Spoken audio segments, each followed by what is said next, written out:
ਵਾਹਿਗੁਰੂ ਜੀ ਕਾ ਖਾਲਸਾ ਵਾਹਿਗੁਰੂ ਜੀ ਕੀ ਫਤਿਹ। Punjabi audio book YouTube channel सुन रहे सारे ਸਰੋਤਿਆਂ ਨੂੰ ਮੇਰੇ ਮਨਿੰਦਰ ਕੌਰ ਵੱਲੋਂ ਪਿਆਰ ਭਰੀ ਸਤਿ ਸ਼੍ਰੀ ਅਕਾਲ। ਕਿਤਾਬ 1984 ਅਣਚਿਤ ਵਿਆਹ ਕਹਿਰ ਭਾਗ 17ਵਾਂ ਪੰਨਾ ਨੰਬਰ 312। ਨਵੰਬਰ 84 ਦੇ ਅਰਥ ਹਿੰਦੂ ਨਾਜ਼ੀਵਾਦ ਦੇ ਵਰਤਾਰੇ ਦੀਆਂ ਸਿਧਾਂਤਕ ਨਿਸ਼ਾਨਦੇਹੀਆਂ। ਇਹ ਗੱਲ ਤਾਂ ਬਹੁਤ ਲੋਕ ਜਾਣਦੇ ਹਨ ਕਿ ਹਿਟਲਰ ਨੇ ਬਹੁਤ ਸਾਰੇ ਯਹੂਦੀ ਮਾਰੇ, ਪਰ ਮਾਰੇ ਕਿਉਂ ਇਹ ਗੱਲ ਬਹੁਤ ਘੱਟ ਲੋਕ ਜਾਣਦੇ ਹਨ। ਪਿਛਲੇ ਕਾਂਡ ਵਿੱਚ ਅਸੀਂ ਨਵੰਬਰ 1984 ਦੇ ਸਿੱਖ ਵਿਰੋਧੀ ਹਿੰਸਕ ਵਰਤਾਰੇ ਦੇ ਬਾਹਰਮੁਖੀ ਪੱਖਾਂ ਬਾਰੇ ਹੀ ਵਿਚਾਰ ਚਰਚਾ ਕੀਤੀ ਹੈ।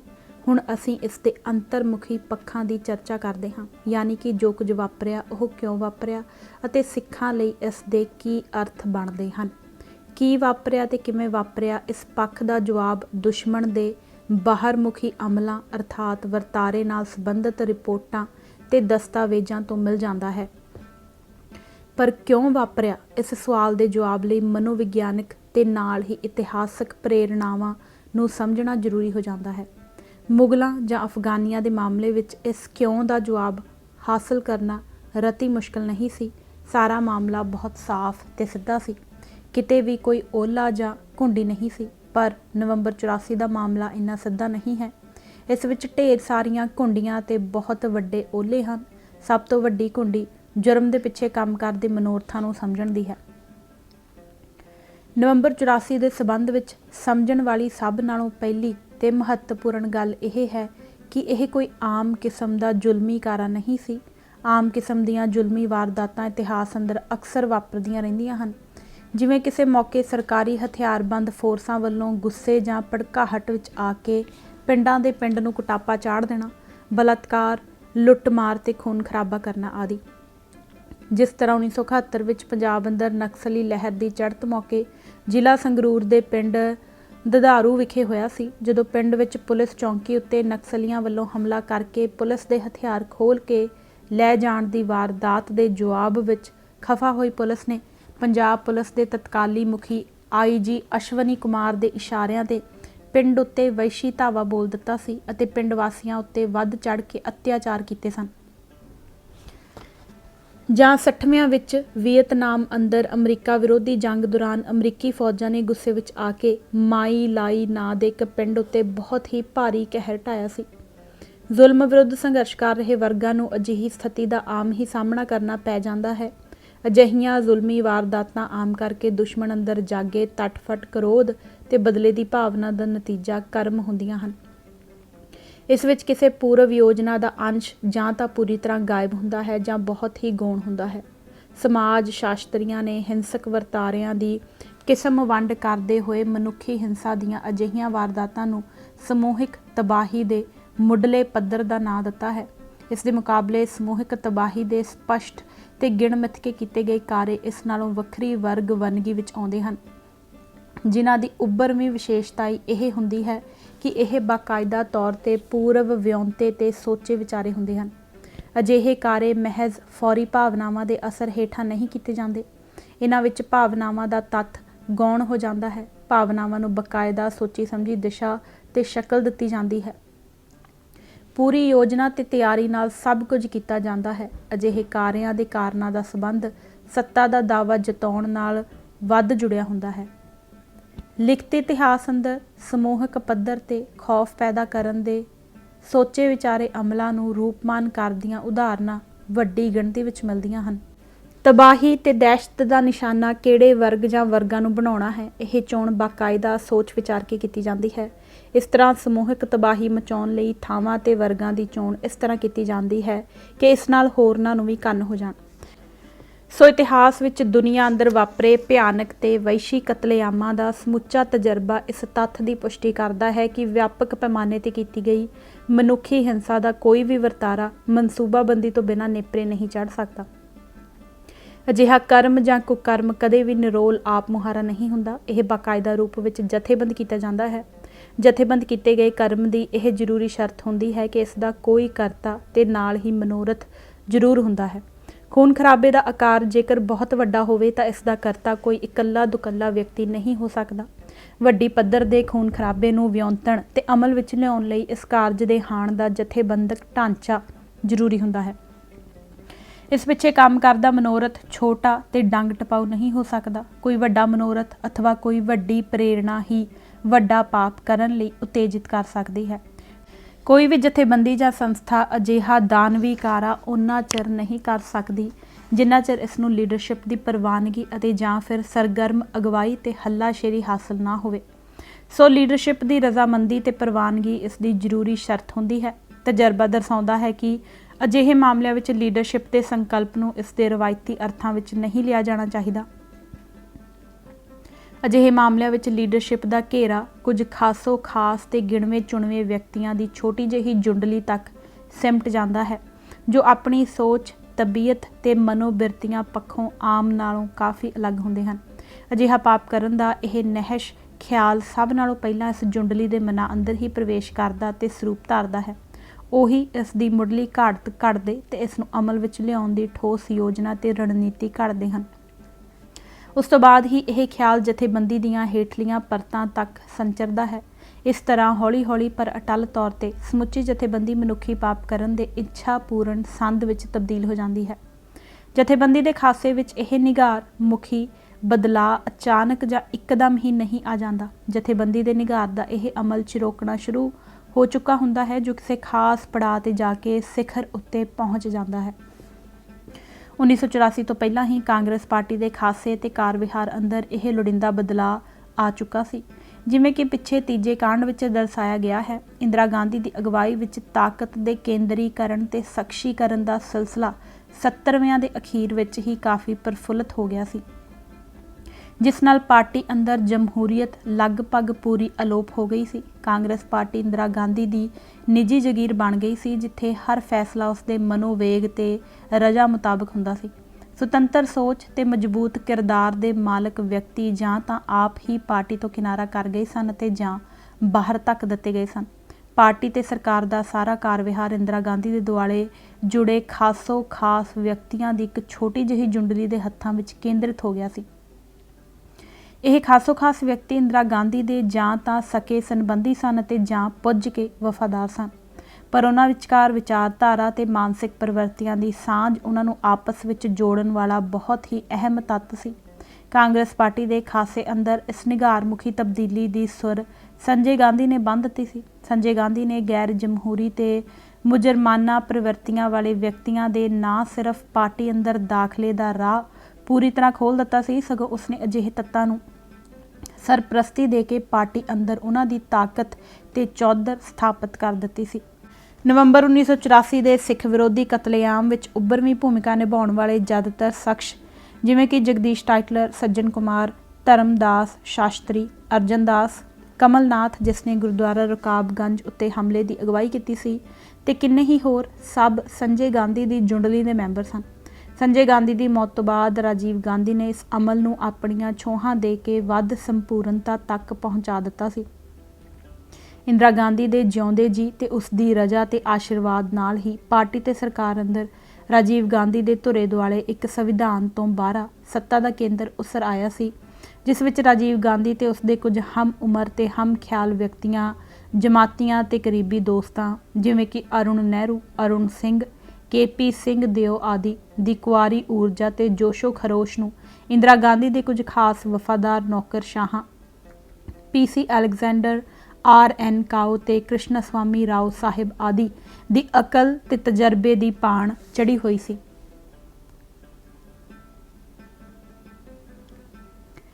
ਕਾਂਗਰਸ ਪਾਰਟੀ ਅੰਦਰ ਇਸ ਜੁੰਡਲੀ ਦੁਆਰਾ ਲਏ ਗਏ ਹਰ ਫੈਸਲੇ ਨੂੰ ਬਿਨਾਂ ਕਿੰਤੂ ਪ੍ਰਵਾਨ ਕਰਨ ਅਤੇ ਪੂਰੀ ਸ਼ਰਧਾ ਤੇ ਵਫਾਦਾਰੀ ਨਾਲ ਲਾਗੂ ਕਰਨ ਦੀ ਗੈਰ ਜਮਹੂਰੀ ਰੀਤ ਤੇ ਆਦਤ ਪੱਕੇ ਪੈਰੀਂ ਹੋ ਚੁੱਕੀ ਸੀ। ਇਸ ਤਰ੍ਹਾਂ 1984 ਤੱਕ ਕਾਂਗਰਸ ਪਾਰਟੀ ਵੱਡਾ ਹਿੰਸਕ ਕਾਰਾ ਕਰਨ ਦੇ ਪੂਰੀ ਤਰ੍ਹਾਂ ਅਨੁਕੂਲ ਢਲ ਚੁੱਕੀ ਹੋਈ ਸੀ।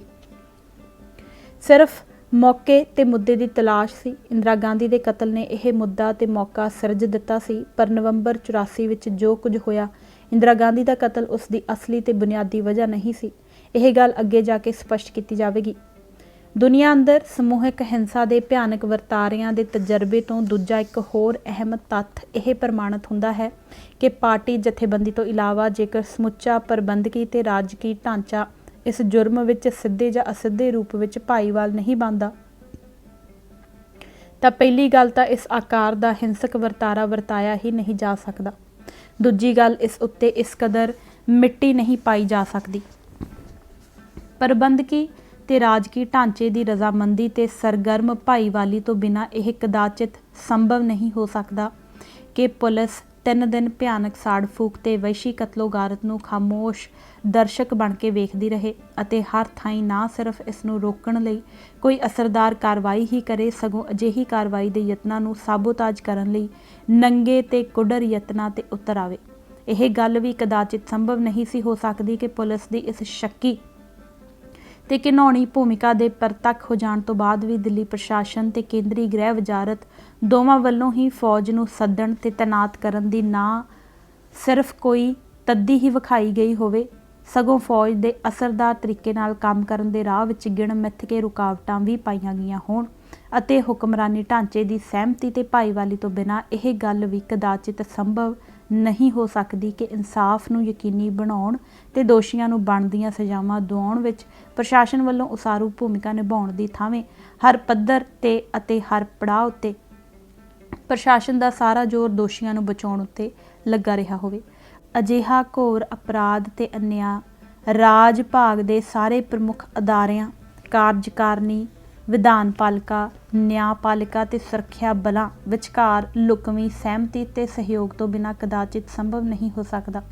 ਕਾਨੂੰਨ ਤੇ ਇਨਸਾਫ ਦੀ ਅਜਿਹੀ ਅਣਦੇਖੀ ਰਾਜ ਭਾਗ ਦੇ ਇਹਨਾਂ ਸਾਰੇ ਅਦਾਰਿਆਂ ਵਿਚਕਾਰ ਧੁਰ ਉੱਪਰਲੇ ਪੱਧਰਾਂ ਤੇ ਹੋਈ ਆਮ ਸਹਿਮਤੀ ਨਾਲ ਹੀ ਸੰਭਵ ਹੋ ਸਕਦੀ ਹੈ।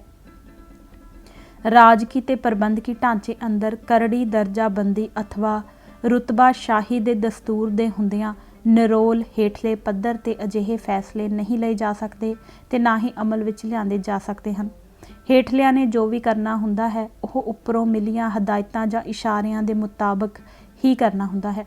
ਸੋ ਨਵੰਬਰ 84 ਵਿੱਚ ਜੋ ਕੁਝ ਵਾਪਰਿਆ ਤੇ ਜਿਵੇਂ ਵਾਪਰਿਆ ਉਸ ਤੋਂ ਇਹ ਗੱਲ ਪੂਰੇ ਭਰੋਸੇ ਨਾਲ ਕਹੀ ਜਾ ਸਕਦੀ ਹੈ ਕਿ ਸਾਰਾ ਅਨਰਥ ਰਾਜਸੀ ਹੁਕਮਰਾਨਾਂ ਤੇ ਰਾਜ ਦੇ ਸਭਨਾਂ ਅਹਿਮ ਅੰਗਾਂ ਵਿਚਕਾਰ ਸਭ ਨਾਲੋਂ ਉੱਪਰਲੇ ਪੱਧਰਾਂ ਤੇ ਸਾਕਾਰ ਹੋਈ ਲੁਕਵੀਂ ਰਜਾਮੰਦੀ ਤੇ ਭਾਈਵਾਲੀ ਸਦਕਾ ਹੀ ਸੰਭਵ ਹੋ ਸਕਿਆ ਸੀ। ਇਹ ਅਵਸਥਾ ਭਾਰਤੀ ਰਾਜ ਭਾਗ ਦੇ ਸਭਨਾਂ ਪ੍ਰਮੁੱਖ ਅਦਾਰਿਆਂ ਵਿੱਚ ਆ ਚੁੱਕੇ ਵਿਆਪਕ ਨਿਘਾਰ ਦੀ ਚੁਗਲੀ ਕਰਦੀ ਹੈ, ਪਰ ਇਹ ਨਿਘਾਰ ਕੋਈ ਅਚਾਨਕ ਜਾਂ ਇੱਕਦਮ ਹੀ ਨਹੀਂ ਸੀ ਆ ਗਿਆ। ਕਾਂਗਰਸ ਪਾਰਟੀ ਦੇ ਢਾਂਚੇ ਵਿੱਚ ਆਏ ਨਿਘਾਰ ਵਾਂਗ ਹੀ ਰਾਜਕੀ ਢਾਂਚੇ ਨੂੰ ਖੋਰਾ ਪੈਣ ਦਾ ਇਹ ਅਮਲ ਵੀ ਬਹੁਤ ਚਿਰੋਕਣਾ ਸ਼ੁਰੂ ਹੋ ਚੁੱਕਾ ਸੀ। ਜਿਵੇਂ ਕਿ ਤੀਜੇ ਕਾਂਡ ਵਿੱਚ ਦਰਸਾਇਆ ਗਿਆ ਹੈ, ਇੰਦਰਾ ਗਾਂਧੀ ਨੇ 70ਵਿਆਂ ਵਿੱਚ ਹੀ ਦੇਸ਼ ਦੀਆਂ ਸਭਨਾਂ ਪ੍ਰਮੁੱਖ ਸੰਸਥਾਵਾਂ, ਪਾਰਲੀਮੈਂਟ, ਸਿਵਲ ਸਰਵਿਸਿਜ਼, ਸੁਰੱਖਿਆ ਬਲ, ਚੋਣ ਕਮਿਸ਼ਨ ਤੇ ਨਿਆਂਪਾਲਿਕਾ ਆਦਿ ਨੂੰ ਆਪਣੀਆਂ ਰਾਜਸੀ ਤੇ ਸ਼ਖਸੀ ਲੋੜਾਂ ਦੀ ਪੂਰਤੀ ਦੇ ਸੰਦਾਂ ਵਿੱਚ ਤਬਦੀਲ ਕਰਨ ਦਾ ਜਮਹੂਰੀਅਤ ਦੋਖੀ ਸਿਲਸਿਲਾ ਆਰੰਭ ਕਰ ਦਿੱਤਾ ਸੀ। ਦੇਸ਼ ਦੇ ਸਭਨਾਂ ਪ੍ਰਮੁੱਖ ਅਦਾਰਿਆਂ ਅੰਦਰ ਸੰਵਿਧਾਨਕ ਤੇ ਨੈਤਿਕ ਫਰਜ਼ਾਂ ਨੂੰ ਭੁਲਾ ਕੇ ਵੇਲੇ ਦੀ ਹੁਕਮਰਾਨ ਸ਼ਕਤੀ ਤੇ ਹਸਤੀ ਪ੍ਰਤੀ ਨਿੱਜੀਗਤ ਵਫਾਦਾਰੀ ਪ੍ਰਗਟਾਉਣ ਤੇ ਨਿਭਾਉਣ ਦਾ ਰੁਝਾਨ ਜ਼ੋਰ ਫੜ ਗਿਆ ਸੀ। ਅਫਸਰਾਂ ਤੋਂ ਲੈ ਕੇ ਜੱਜਾਂ ਤੇ ਜਰਨੈਲਾਂ ਤੱਕ ਸਭਨਾਂ ਅਹਿਮ ਅਹੁਦਿਆਂ ਤੇ ਨਿਯੁਕਤੀਆਂ ਤੇ ਤਰੱਕੀਆਂ ਦਾ ਆਧਾਰ ਯੋਗਤਾ ਨੂੰ ਛੱਡ ਕੇ ਨਿੱਜੀਗਤ ਵਫਾਦਾਰੀ ਬਣ ਗਈ ਸੀ। ਮਈ 1983 ਵਿੱਚ ਇੰਦਰਾ ਗਾਂਧੀ ਦੁਆਰਾ ਲੈਫਟੀਨੈਂਟ ਜਨਰਲ S.K. ਸਿਨਹਾ ਨੂੰ ਉਲੰਘ ਕੇ ਅਰੁਣ ਵੈਦਿਆ ਨੂੰ ਭਾਰਤੀ ਫੌਜ ਦਾ ਮੁਖੀ ਥਾਪ ਦੇਣਾ ਇਸ ਦੀ ਪ੍ਰਤੱਖ ਤੇ ਉਘੜਵੀਂ ਮਿਸਾਲ ਸੀ। ਸੋ 1984 ਤੱਕ ਜਾ ਕੇ ਭਾਰਤੀ ਰਾਜ ਦੇ ਸਮੁੱਚੇ ਤਾਣੇ ਬਾਣੇ ਦੀ ਜੋ ਦਸ਼ਾ ਬਣ ਚੁੱਕੀ ਸੀ, ਉਸ ਨਾਲ ਨਵੰਬਰ 84 ਵਰਗਾ ਅਣਮਨੁੱਖੀ ਤੇ ਵਹਿਸ਼ੀ ਕਾਰਾ ਕਰਨਾ ਆਸਾਨ ਹੋ ਗਿਆ ਸੀ। ਤੀਜੀ ਗੱਲ, ਅਜੋਕੇ ਯੁੱਗ ਜਿਸ ਨੂੰ ਸੱਭਿਅਤਾ ਤੇ ਜਮਹੂਰੀਅਤ ਦਾ ਯੁੱਗ ਕਿਹਾ ਜਾਂਦਾ ਹੈ, ਵਿੱਚ ਦੁਨੀਆ ਅੰਦਰ ਅਲੱਗ-ਅਲੱਗ ਥਾਵਾਂ ਤੇ ਕੌਮੀ ਅਤੇ ਜਾਂ ਨਸਲੀ ਘੱਟ ਗਿਣਤੀ ਭਾਈਚਾਰਿਆਂ ਦੇ ਭਿਆਨਕ ਤੇ ਕਰੂਰ ਢੰਗਾਂ ਨਾਲ ਕੀਤੇ ਗਏ ਸਮੂਹਿਕ ਕਤਲੇਆਮਾਂ ਦਾ ਇੱਕ ਸਾਂਝਾ ਤੇ ਬੇਹੱਦ ਘਿਨਾਉਣਾ ਪੱਖ ਇਹ ਉਜਾਗਰ ਹੋਇਆ ਹੈ ਕਿ ਵੇਲੇ ਦੀ ਹਕੂਮਤ ਤੇ ਪ੍ਰਸ਼ਾਸਨ ਤੋਂ ਇਲਾਵਾ ਕਰੂਰ ਹਿੰਸਾ ਦਾ ਇਹ ਵਰਤਾਰਾ ਸਮਾਜ ਦੇ ਭਾਰੂ ਵਰਗ ਦੀ ਨੰਗੀ ਜਾਂ ਲੁਕਵੀਂ ਹਮਾਇਤ ਤੇ ਹੱਲਾਸ਼ੇਰੀ ਤੋਂ ਬਿਨਾਂ ਨੇਪਰੇ ਨਹੀਂ ਚੜ੍ਹ ਸਕਦਾ। ਹਿਟਲਰ ਦੇ ਜਰਮਨੀ ਅੰਦਰ ਜੇਕਰ ਨਾਜ਼ੀਵਾਦੀਆਂ ਨੂੰ ਜਰਮਨੀ ਦੇ ਲੋਕਾਂ ਦੀ ਵੱਡੀ ਬਹੁਗਿਣਤੀ ਦੀ ਸਰਗਰਮ ਰਾਜਨੀਤਿਕ ਹਮਾਇਤ ਤੇ ਹੱਲਾਸ਼ੇਰੀ ਨਾ ਮਿਲੀ ਹੁੰਦੀ ਤਾਂ ਯਹੂਦੀਆਂ ਦੀ ਐਡੇ ਵਿਆਪਕ ਪੈਮਾਨੇ ਤੇ ਕਤਲੋਗਾਰਤ ਕਤਈ ਸੰਭਵ ਨਹੀਂ ਹੋਣੀ ਸੀ। ਤੁਰਕੀ ਅੰਦਰ ਪਹਿਲੇ ਸੰਸਾਰ ਯੁੱਧ ਦੇ ਦੌਰਾਨ ਨੌਜਵਾਨ ਤੁਰਕ ਅਫਸਰਾਂ ਦੀ ਰਾਜਸੀ ਸੰਸਥਾ ਅਤੇ ਲਹਿਰ ਦੇ ਨਸਲੀ ਹੰਕਾਰਵਾਦੀ ਪੈਂਤੜੇ ਨੂੰ ਜੇਕਰ ਤੁਰਕਾਂ ਦੀ ਭਾਰੀ ਬਹੁਗਿਣਤੀ ਦੀ ਸਰਗਰਮ ਰਾਜਸੀ ਹਮਾਇਤ ਹਾਸਲ ਨਾ ਹੁੰਦੀ ਤਾਂ ਤੁਰਕੀ ਵਿੱਚ ਪੁਸ਼ਤਾ ਤੋਂ ਰਹਿ ਰਹੇ 10 ਸਾਲ ਤੋਂ ਵੀ ਵੱਧ ਅਰਮੀਨੀਅਨਾਂ ਦਾ ਵਹਿਸ਼ੀਆਨਾ ਕਤਲੇਆਮ ਕਤਈ ਸੰਭਵ ਨਹੀਂ ਸੀ ਹੋਣਾ। ਤਾਜ਼ਾ ਇਤਿਹਾਸ ਅੰਦਰ ਸਾਬਕਾ ਯੂਗੋਸਲਾਵੀਆ ਦੇ ਖੰਡਾਂ ਤੇ ਖੰਡਰਾਂ, ਬੋਸਨੀਆ, ਹਰਜ਼ਗੋਵੀਨੀਆ ਤੇ ਕਸੋਵੋ ਆਦਿ ਅਤੇ ਕੁਝ ਅਫਰੀਕੀ ਰਾਜਾਂ ਜਿਵੇਂ ਕਿ ਸੁਡਾਨ ਤੇ ਰਵਾਂਡਾ ਵਿੱਚ ਹੋਏ ਭਿਆਨਕ ਨਸਲੀ ਖੂਨ ਖਰਾਬਿਆਂ ਦਾ ਤਜਰਬਾ ਵੀ ਇਹੋ ਦਰਸਾਉਂਦਾ ਹੈ। ਨਵੰਬਰ 84 ਵਰਗਾ ਭਿਆਨਕ ਕਤਲੇਆਮ ਵੀ ਇੰਨੀ ਸੌਖ ਤੇ ਸਫਲਤਾ ਨਾਲ ਨੇਪਰੇ ਨਹੀਂ ਸੀ ਚੜ੍ਹ ਸਕਦਾ ਤੇ ਨਾ ਹੀ ਕਾਤਲ ਤੇ ਲੁਟੇਰੇ ਇੰਨੇ ਸੌਖ ਆਰਾਮ ਨਾਲ ਕਾਨੂੰਨ ਦੀ ਮਾਰ ਤੋਂ ਬਚ ਸਕਦੇ ਸਨ ਜੇਕਰ ਹੁਕਮਰਾਨ ਪਾਰਟੀ ਤੇ ਪ੍ਰਸ਼ਾਸਨ ਤੋਂ ਇਲਾਵਾ ਹਿੰਦੂ ਸਮਾਜ ਵੱਲੋਂ ਵੀ ਉਹਨਾਂ ਨੂੰ ਵਿਆਪਕ ਹਮਾਇਤ, ਹਮਦਰਦੀ ਤੇ ਪ੍ਰਵਾਨਗੀ ਹਾਸਲ ਨਾ ਹੋਈ ਹੁੰਦੀ। ਇਹ ਮਗਰਲੀ ਗੱਲ ਬਹੁਤ ਅਹਿਮ ਹੈ ਅਤੇ ਇਸ ਬਾਰੇ ਹੀ ਸਿੱਖ ਸਮਾਜ ਅੰਦਰ ਸਭ ਤੋਂ ਵੱਧ ਘਚੋਲਾ ਹੈ। ਗਲਤ ਧਾਰਨਾਵਾਂ। ਨਵੰਬਰ 84 ਦੀ ਸਿੱਖ ਵਿਰੋਧੀ ਹਿੰਸਾ ਦੇ ਬਾਰੇ ਵਿੱਚ ਕਈ ਅਜਿਹੀਆਂ ਧਾਰਨਾਵਾਂ ਪ੍ਰਚਲਿਤ ਹੋ ਗਈਆਂ ਹਨ ਜੋ ਨਾ ਸਿਰਫ ਪੂਰੀਆਂ ਸਹੀ ਹੀ ਕਹੀਆਂ ਜਾਂ ਮੰਨੀਆਂ ਜਾ ਸਕਦੀਆਂ ਸਗੋਂ ਜੋ ਸਿਧਾਂਤਕ ਪੱਖ ਤੋਂ ਗਲਤ ਅਤੇ ਅਮਲੀ ਪੱਖ ਤੋਂ ਵੀ ਕੁਰਾਹੇ ਗ੍ਰਸੀਆਂ ਹਨ। ਜਿਵੇਂ ਕਿ ਅਕਸਰ ਹੀ ਇਹ ਸਮਝਿਆ ਤੇ ਕਿਹਾ ਪ੍ਰਚਾਰਿਆ ਗਿਆ ਹੈ ਕਿ ਸਿੱਖਾਂ ਵਿਰੁੱਧ ਹੋਏ ਭੈੜੇ ਜੁਰਮ ਭਾੜੇ ਦੇ ਗੁੰਡਿਆਂ ਨੇ ਕੀਤੇ ਸਨ ਜਾਂ ਕੁਝ ਕੁ ਲੋਕਾਂ ਤੇ ਲੀਡਰਾਂ ਨੇ ਕੀਤੇ ਸਨ, ਜਾਂ ਇੱਕ ਇਹ ਧਾਰਨਾ ਬਹੁਤ ਹੀ ਆਮ ਪ੍ਰਚਲਿਤ ਹੋਈ ਹੈ ਕਿ ਸਮੁੱਚਾ ਖੂਨ ਖਰਾਬਾ ਕਾਂਗਰਸ ਪਾਰਟੀ ਨੇ ਚੋਣਾਂ ਜਿੱਤਣ ਦੇ ਮੰਤਵ ਨਾਲ ਕੀਤਾ ਸੀ। ਉਪਰੋਕਤ ਸਾਰੀਆਂ ਹੀ ਧਾਰਨਾਵਾਂ ਦੇ ਸੰਬੰਧ ਵਿੱਚ ਸਾਂਝੀ ਗੱਲ ਇਹ ਹੈ ਕਿ ਇਹਨਾਂ ਵਿੱਚੋਂ ਕੋਈ ਵੀ ਧਾਰਨਾ ਨਾ ਤਾਂ ਮੂਲੋਂ ਹੀ ਝੂਠੀ ਕਹੀ ਜਾ ਸਕਦੀ ਹੈ ਅਤੇ ਨਾ ਪੂਰੀ ਸਹੀ ਹੀ ਮੰਨੀ ਜਾ ਸਕਦੀ ਹੈ। ਸਾਰੀਆਂ ਹੀ ਧਾਰਨਾਵਾਂ ਸੱਚਾਈ ਨੂੰ ਅੰਸ਼ਕ ਅਥਵਾ ਅੱਧੇ ਅਧੂਰੇ ਰੂਪ ਵਿੱਚ ਬਿਆਨ ਕਰਦੀਆਂ ਹਨ, ਪੂਰੇ ਸੂਰੇ ਰੂਪ ਵਿੱਚ ਨਹੀਂ। ਅੱਧੇ ਸੱਚ ਨੂੰ ਪੂਰਾ ਸੱਚ ਮੰਨ ਲੈਣਾ ਕੁਰਾਹੇ ਨੂੰ ਜਨਮ ਦਿੰਦਾ ਹੈ। ਜਦੋਂ ਅਤੀ ਭਿਆਨਕ ਜ਼ੁਲਮਾਂ ਦੀ ਗੱਲ ਆਉਂਦੀ ਹੈ ਤਾਂ ਇਹ ਪਾਪ ਯਕੀਨਨ ਹੀ ਕੁਝ ਕੁ ਲੋਕ ਹੀ ਕਰਿਆ ਕਰਦੇ ਹਨ। ਲੋਕਾਂ ਦਾ ਇੱਕ ਖਾਸ ਤੇ ਛੋਟਾ ਵਰਗ ਹੀ ਮਨੁੱਖਤਾ ਵਿਰੁੱਧ ਘੋਰ ਅਪਰਾਧਾਂ ਦੇ ਅਮਲ ਵਿੱਚ ਵਧੇਰੇ ਸਰਗਰਮੀ ਤੇ ਉਤਸ਼ਾਹ ਨਾਲ ਸ਼ਰੀਕ ਹੁੰਦਾ ਹੈ।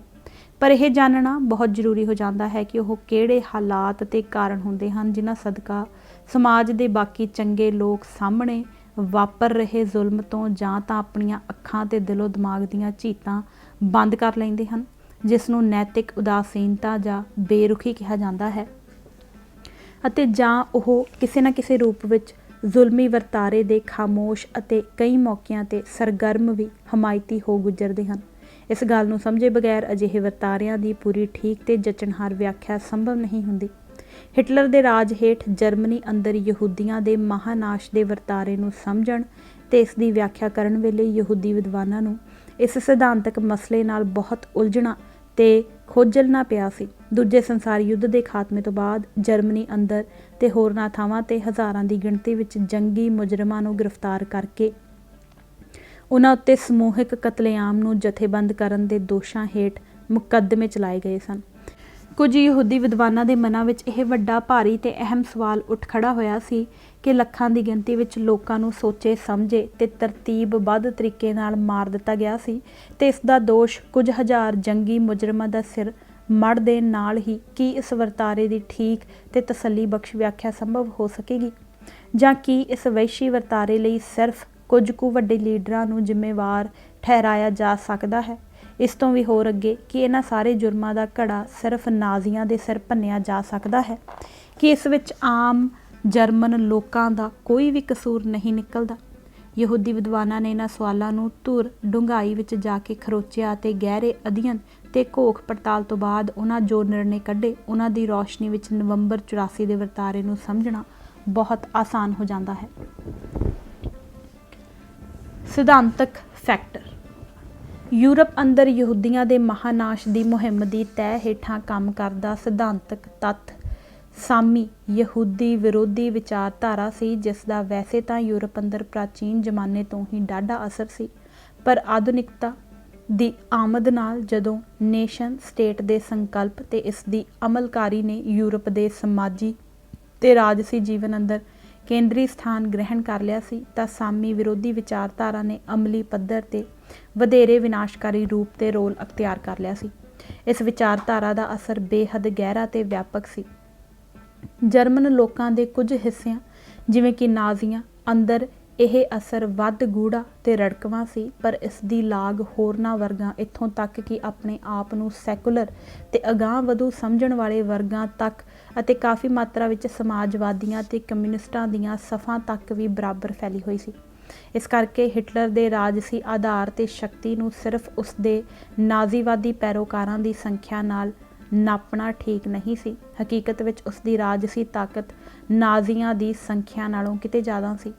ਮਨੋ ਇਤਿਹਾਸਕਾਰਾਂ ਦਾ ਮੱਤ ਹੈ ਕਿ ਹਿਟਲਰ ਦੀ ਰਾਜਸੀ ਸ਼ੈਲੀ ਤੇ ਉਸਦਾ ਪ੍ਰੋਗਰਾਮ ਵੀ ਜਰਮਨੀ ਦੇ ਬਹੁਤ ਸਾਰੇ ਲੋਕਾਂ ਦੀਆਂ ਭਾਵੁਕ ਲੋੜਾਂ ਦੀ ਸਿੱਧੀ ਤਰਜਮਾਨੀ ਕਰਦਾ ਸੀ।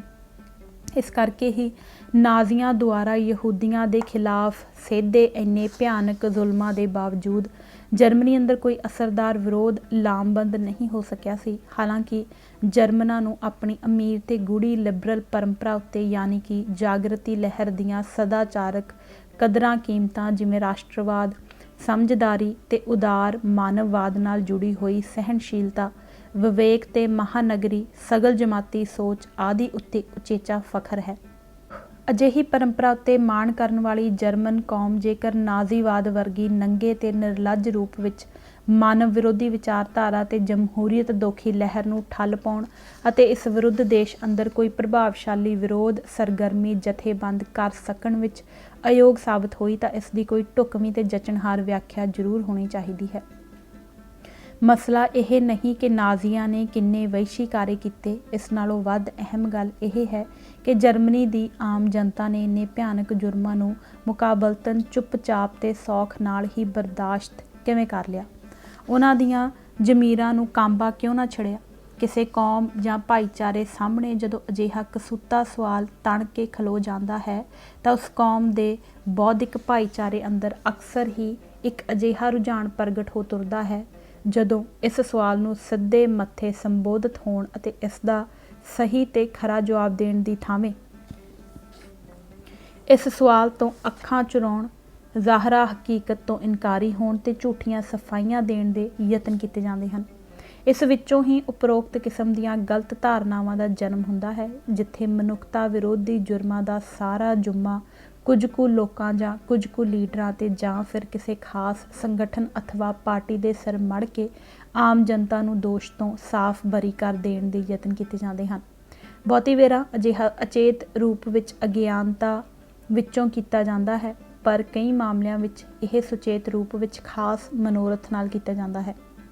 ਮਹਾਨਾਸ਼ ਦੇ ਵਰਤਾਰੇ ਹਾਲੋਕਾਸਟ ਤੋਂ ਬਾਅਦ ਯਹੂਦੀ ਵਿਦਵਾਨਾਂ ਨੇ ਯਹੂਦੀ ਭਾਈਚਾਰੇ ਉੱਤੇ ਢਾਏ ਗਏ ਅਣਮਨੁੱਖੀ ਅਤਿਆਚਾਰਾਂ ਦੇ ਮਾਮਲੇ ਵਿੱਚ ਜਰਮਨੀ ਦੀ ਆਮ ਗੈਰ ਯਹੂਦੀ ਜਨਤਾ ਦੁਆਰਾ ਵਿਖਾਈ ਗਈ ਨੈਤਿਕ ਉਦਾਸੀਨਤਾ ਜਾਂ ਬੇਰੁਖੀ ਨੂੰ ਸਮਝਣ ਅਤੇ ਇਸ ਦੀ ਸਹੀ ਤੇ ਢੁਕਵੀਂ ਵਿਆਖਿਆ ਕਰਨ ਦੀ ਬੌਧਿਕ ਚੁਣੌਤੀ ਨੂੰ ਪੂਰੀ ਸੰਜੀਦਗੀ ਤੇ ਜ਼ਿੰਮੇਵਾਰੀ ਦੇ ਅਹਿਸਾਸ ਨਾਲ ਕਬੂਲਿਆ ਅਤੇ ਲਗਨ ਭਰਪੂਰ ਬੌਧਿਕ ਖੇਚਲ ਤੋਂ ਬਾਅਦ ਇਸ ਬਾਰੇ ਢੁਕਵਾਂ ਸਿਧਾਂਤਕ ਮਤ ਨਿਰਣਾ ਪੇਸ਼ ਕੀਤਾ। ਸਮੂਹਿਕ ਜ਼ਮੀਰ ਵਿਅਕਤੀਆਂ ਅਤੇ ਸਮੂਹਿਕ ਵਰਗਾਂ ਦਾ ਵੀ ਇੱਕ ਦੂਜੇ ਪ੍ਰਤੀ ਨੈਤਿਕ ਵਤੀਰਾ ਜਾਂ ਪ੍ਰਤੀਕਰਮ ਉਹਨਾਂ ਦੀ ਜ਼ਮੀਰ ਦੀ ਤਾਸੀਰ ਤੋਂ ਅਤੇ ਉਹਨਾਂ ਦੇ ਮਨਾਂ ਅੰਦਰ ਇੱਕ ਦੂਜੇ ਬਾਰੇ ਬਣੇ ਵਿਸ਼ਵਾਸਾਂ ਤੇ ਧਾਰਨਾਵਾਂ ਤੋਂ ਨਿਰਧਾਰਤ ਹੁੰਦਾ ਹੈ। ਮੂਲ ਰੂਪ ਵਿੱਚ ਜ਼ਮੀਰ ਹੀ ਹੈ ਜੋ ਇੱਕ ਦੂਜੇ ਪ੍ਰਤੀ ਬਣਦੇ ਇਨਸਾਨੀ ਫਰਜ਼ਾਂ ਤੇ ਜ਼ਿੰਮੇਵਾਰੀਆਂ ਦੀ ਪਾਲਣਾ ਯਕੀਨੀ ਬਣਾਉਂਦੀ ਹੈ। ਵਿਅਕਤੀਗਤ ਪੱਧਰ ਤੇ ਇਹ ਗੱਲ ਜਿੰਨੀ ਸਿੱਧੀ ਤੇ ਸਰਲ ਵਿਖਾਈ ਦਿੰਦੀ ਹੈ, ਸਮੂਹ ਦੇ ਪ੍ਰਸੰਗ ਵਿੱਚ ਇਹ ਬਹੁਤ ਹੀ ਟੇਢੀ ਤੇ ਗੁੰਝਲਦਾਰ ਹੋ ਨਿਬੜਦੀ ਹੈ। ਯਹੂਦੀ ਵਿਦਵਾਨਾਂ ਨੇ ਉਹਨਾਂ ਦੇ ਭਾਈਚਾਰੇ ਨਾਲ ਵਾਪਰੇ ਦੁਖਾਂਤ ਨੂੰ ਨੇਸ਼ਨ ਸਟੇਟ, ਜਿਸ ਦੇ ਉਹ ਖੁਦ ਮੈਂਬਰ ਸਨ, ਦੇ ਜਵਾਬੀ ਕਰਮ ਦੇ ਅਮਲ ਵਜੋਂ ਵੇਖਿਆ ਸੀ। ਉਹ ਆਧੁਨਿਕ ਨੇਸ਼ਨ ਸਟੇਟ ਦੇ ਬਾਰੇ ਵਿੱਚ ਇਸ ਪ੍ਰਮਾਣਿਤ ਧਾਰਨਾ ਨੂੰ ਆਧਾਰ ਬਣਾ ਕੇ ਚੱਲੇ ਸਨ ਕਿ ਇਹ ਫਰਜ਼ ਜ਼ਿੰਮੇਵਾਰੀਆਂ ਦੇ ਇੱਕ ਬੰਦੇਜ ਪੂਰਵਕ ਜਗਤ ਮੰਡਲ ਦੀ ਚਾਰ ਦੀਵਾਰੀ ਹੈ। ਜੇਕਰ ਇਹ ਗੱਲ ਮੰਨ ਲਈ ਜਾਵੇ ਕਿ ਨੇਸ਼ਨ ਸਟੇਟ ਦਾ ਆਪਣੇ ਮੈਂਬਰਾਂ ਵਰਗਾਂ ਤੇ ਵਿਅਕਤੀਆਂ ਪ੍ਰਤੀ ਵਤੀਰਾ ਜਾਂ ਜਵਾਬੀ ਕਰਮ ਉਸ ਦੀ ਸਮੂਹਿਕ ਸਾਂਝੀ ਜ਼ਮੀਰ ਤੋਂ ਨਿਰਧਾਰਤ ਹੁੰਦਾ ਹੈ, ਤਾਂ ਸਮੂਹਿਕ ਸਾਂਝੀ ਜ਼ਮੀਰ ਦੀ ਨਿਸ਼ਾਨਦੇਹੀ ਫਰਜ਼ਾਂ ਦੇ ਇਸ ਜਗਤ ਮੰਡਲ ਦੀਆਂ ਹੱਦਾਂ ਤੋਂ ਹੀ ਨਿਸ਼ਚਿਤ ਹੁੰਦੀ ਹੈ। ਭਾਵ ਇਹ ਕਿ ਇਸ ਜਗਤ ਮੰਡਲ ਦੇ ਘੇਰੇ ਵਿੱਚ ਆਉਂਦੇ ਵਰਗਾਂ ਵਿਅਕਤੀਆਂ ਦੇ ਹੱਕਾਂ ਦਾ ਸਤਿਕਾਰ ਕੀਤਾ ਜਾਂਦਾ ਹੈ, ਜਿਨ੍ਹਾਂ ਉੱਤੇ ਕਾਇਦੇ ਕਾਨੂੰਨ ਲਾਗੂ ਹੁੰਦੇ ਹਨ ਅਤੇ ਜਿਨ੍ਹਾਂ ਨੂੰ ਜਰਬ ਪਹੁੰਚਣ ਤੇ ਕੌਮ ਵੱਲੋਂ ਪਛਤਾਤਾਪ ਕੀਤੇ ਜਾਣ ਦੀ ਲੋੜ ਖੜੀ ਹੋ ਜਾਂਦੀ ਹੈ।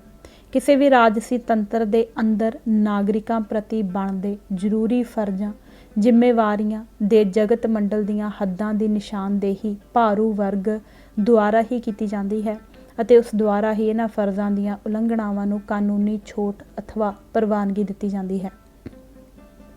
ਇਸ ਘੇਰੇ ਅੰਦਰਲੇ ਵਰਗਾਂ ਵਿਅਕਤੀਆਂ ਨੂੰ ਪਹੁੰਚੀ ਜਰਬ ਸੱਟ ਫੇਟ ਅਤੇ ਉਹਨਾਂ ਦੇ ਹੱਕਾਂ ਦਾ ਅਪਮਾਨ ਸਮੂਹਕ ਸਾਂਝੀ ਜ਼ਮੀਰ ਦੇ ਵਿਰੁੱਧ ਅਪਰਾਧ ਹੋ ਨਿਬੜਦਾ ਹੈ ਅਤੇ ਜਿਵੇਂ ਕਿ ਇਮਾਇਲ ਦੁਰਖੀਮ ਨੇ 1893 ਵਿੱਚ ਕਿਹਾ ਸੀ ਕਿ ਸੰਬੰਧਿਤ ਕੌਮੀ ਰਾਜ ਜਾਂ ਭਾਈਚਾਰੇ ਦੀ ਇਕਮੁੱਠਤਾ ਕਾਇਮ ਰੱਖਣ ਲਈ ਅਜਿਹੇ ਅਪਰਾਧ ਕਰਨ ਵਾਲਿਆਂ ਦੇ ਖਿਲਾਫ ਕਾਨੂੰਨੀ ਕਾਰਵਾਈ ਨੂੰ ਮਨਜ਼ੂਰੀ ਦੇਣ ਦੀ ਜ਼ਰੂਰੀ ਲੋੜ ਪੈਦਾ ਹੋ ਜਾਂਦੀ ਹੈ। ਇਹ ਨਿਯਮ ਇਸ ਘੇਰੇ ਦੇ ਅੰਦਰਲੇ ਵਰਗਾਂ ਤੇ ਵਿਅਕਤੀਆਂ ਉੱਤੇ ਲਾਗੂ ਹੁੰਦੇ ਹਨ ਜਿਨ੍ਹਾਂ ਨੂੰ ਇਸ ਘੇਰੇ ਤੋਂ ਬਾਹਰ ਕੱਢ ਦਿੱਤਾ ਜਾਂਦਾ ਹੈ। ਉਹਨਾਂ ਉੱਤੇ ਸੱਭਿਅਤਾ ਦੇ ਇਹ ਸੁਨਹਿਰੀ ਅਸੂਲ ਲਾਗੂ ਨਹੀਂ ਹੁੰਦੇ। ਉਹਨਾਂ ਨਾਲ ਜੋ ਮਰਜ਼ੀ ਵਾਪਰਦਾ ਰਹੇ ਅਤੇ ਉਹਨਾਂ ਉੱਤੇ ਸਮੂਹਕ ਹਿੰਸਾ ਦੇ ਜਿੰਨੇ ਮਰਜ਼ੀ ਕਹਿਰ ਢੱਠਦੇ ਰਹਿਣ, ਭਾਰੂ ਵਰਗ ਦੇ ਅੰਦਰੋਂ ਅਪਰਾਧੀਆਂ ਖਿਲਾਫ ਕਾਰਵਾਈ ਕਰਨ ਦੀ ਮੰਗ ਅਤੇ ਤਰੰਗ ਉਨੀ ਸ਼ਿੱਦਤ ਨਾਲ ਨਹੀਂ ਉੱਠਦੀ। ਸਗੋਂ ਬਹੁਤੀ ਵੇਰ ਹੁੰਦਾ ਇਹ ਹੈ ਕਿ ਉਹਨਾਂ ਉੱਤੇ ਹੋਏ ਜ਼ੁਲਮਾਂ ਨੂੰ ਉਹਨਾਂ ਦੇ ਹੀ ਕੀਤੇ ਕਹੇ ਜਾਂਦੇ ਗਲਤ ਕਾਰਿਆਂ ਦੀ ਢੁਕਵੀਂ ਸਜ਼ਾ ਦਾ ਨਾਂ ਦੇ ਕੇ ਅਣਗੌਲੇ ਕਰ ਦਿੱਤਾ ਜਾਂ ਵਾਜਬ ਠਹਿਰਾਇਆ ਜਾਂਦਾ ਹੈ। ਇਸ ਤਰ੍ਹਾਂ ਖਾਸ ਪ੍ਰਸੰਗ ਅੰਦਰ ਅਤੇ ਖਾਸ ਮੌਕਿਆਂ 'ਤੇ ਕੌਮਾਂ ਦੀਆਂ ਜ਼ਮੀਰਾਂ ਜਾਗਦੀਆਂ ਹੋਈਆਂ ਵੀ ਸੌਂ ਜਾਂਦੀਆਂ ਹਨ। ਉਹਨਾਂ ਅੰਦਰ ਇਨਸਾਨੀ ਭਾਵਨਾਵਾਂ ਤੇ ਅਹਿਸਾਸਾਂ ਦੇ ਜਾਗਣ ਦੀ ਕਿਰਿਆ ਬੰਦ ਹੋ ਜਾਂਦੀ ਹੈ। ਇਹ ਗੱਲਾਂ ਕਿਤੇ ਵੀ ਰਸਮੀ ਐਲਾਨ ਕਰਕੇ ਅਤੇ ਮਤੇ ਪਾ ਕੇ ਨਹੀਂ ਕੀਤੀਆਂ ਜਾਂਦੀਆਂ। ਭਾਰੂ ਭਾਈਚਾਰੇ ਅੰਦਰ ਇਸ ਬਾਰੇ ਚੁੱਪ ਚਪੀਤੇ ਇੱਕ ਸੰਮਤੀ ਪੈਦਾ ਹੋ ਜਾਂਦੀ ਹੈ ਅਤੇ ਉਸ ਦਾ ਸਮੁੱਚਾ ਵਰਤਾਰਾ ਤੇ ਪ੍ਰਤੀਕਰਮ ਇਸ ਸੰਮਤੀ ਤੋਂ ਹੀ ਨਿਰਧਾਰਤ ਹੁੰਦਾ ਹੈ। ਕਾਨੂੰਨ ਦੀਆਂ ਨਜ਼ਰਾਂ 'ਚ ਸਭ ਬਰਾਬਰ ਹਨ। ਸੱਭਿਅਤਾ ਦੇ ਯੁੱਗ ਦੇ ਇਸ ਸ਼ਾਨਦਾਰ ਅਸੂਲ ਦੀ ਉਲੰਘਣਾ ਕਰਨ ਲਈ ਕੋਈ ਜਚਣਹਾਰ ਬਹਾਨਾ ਜ਼ਰੂਰੀ ਹੋ ਜਾਂਦਾ ਹੈ। ਜਿਸ ਉੱਤੇ ਜ਼ੁਲਮ ਢਾਉਣਾ ਹੋਵੇ ਉਸ ਨੂੰ ਕਾਨੂੰਨ ਦੇ ਘੇਰੇ 'ਚੋਂ ਬਾਹਰ ਕੱਢਣਾ ਜ਼ਰੂਰੀ ਹੋ ਜਾਂਦਾ ਹੈ।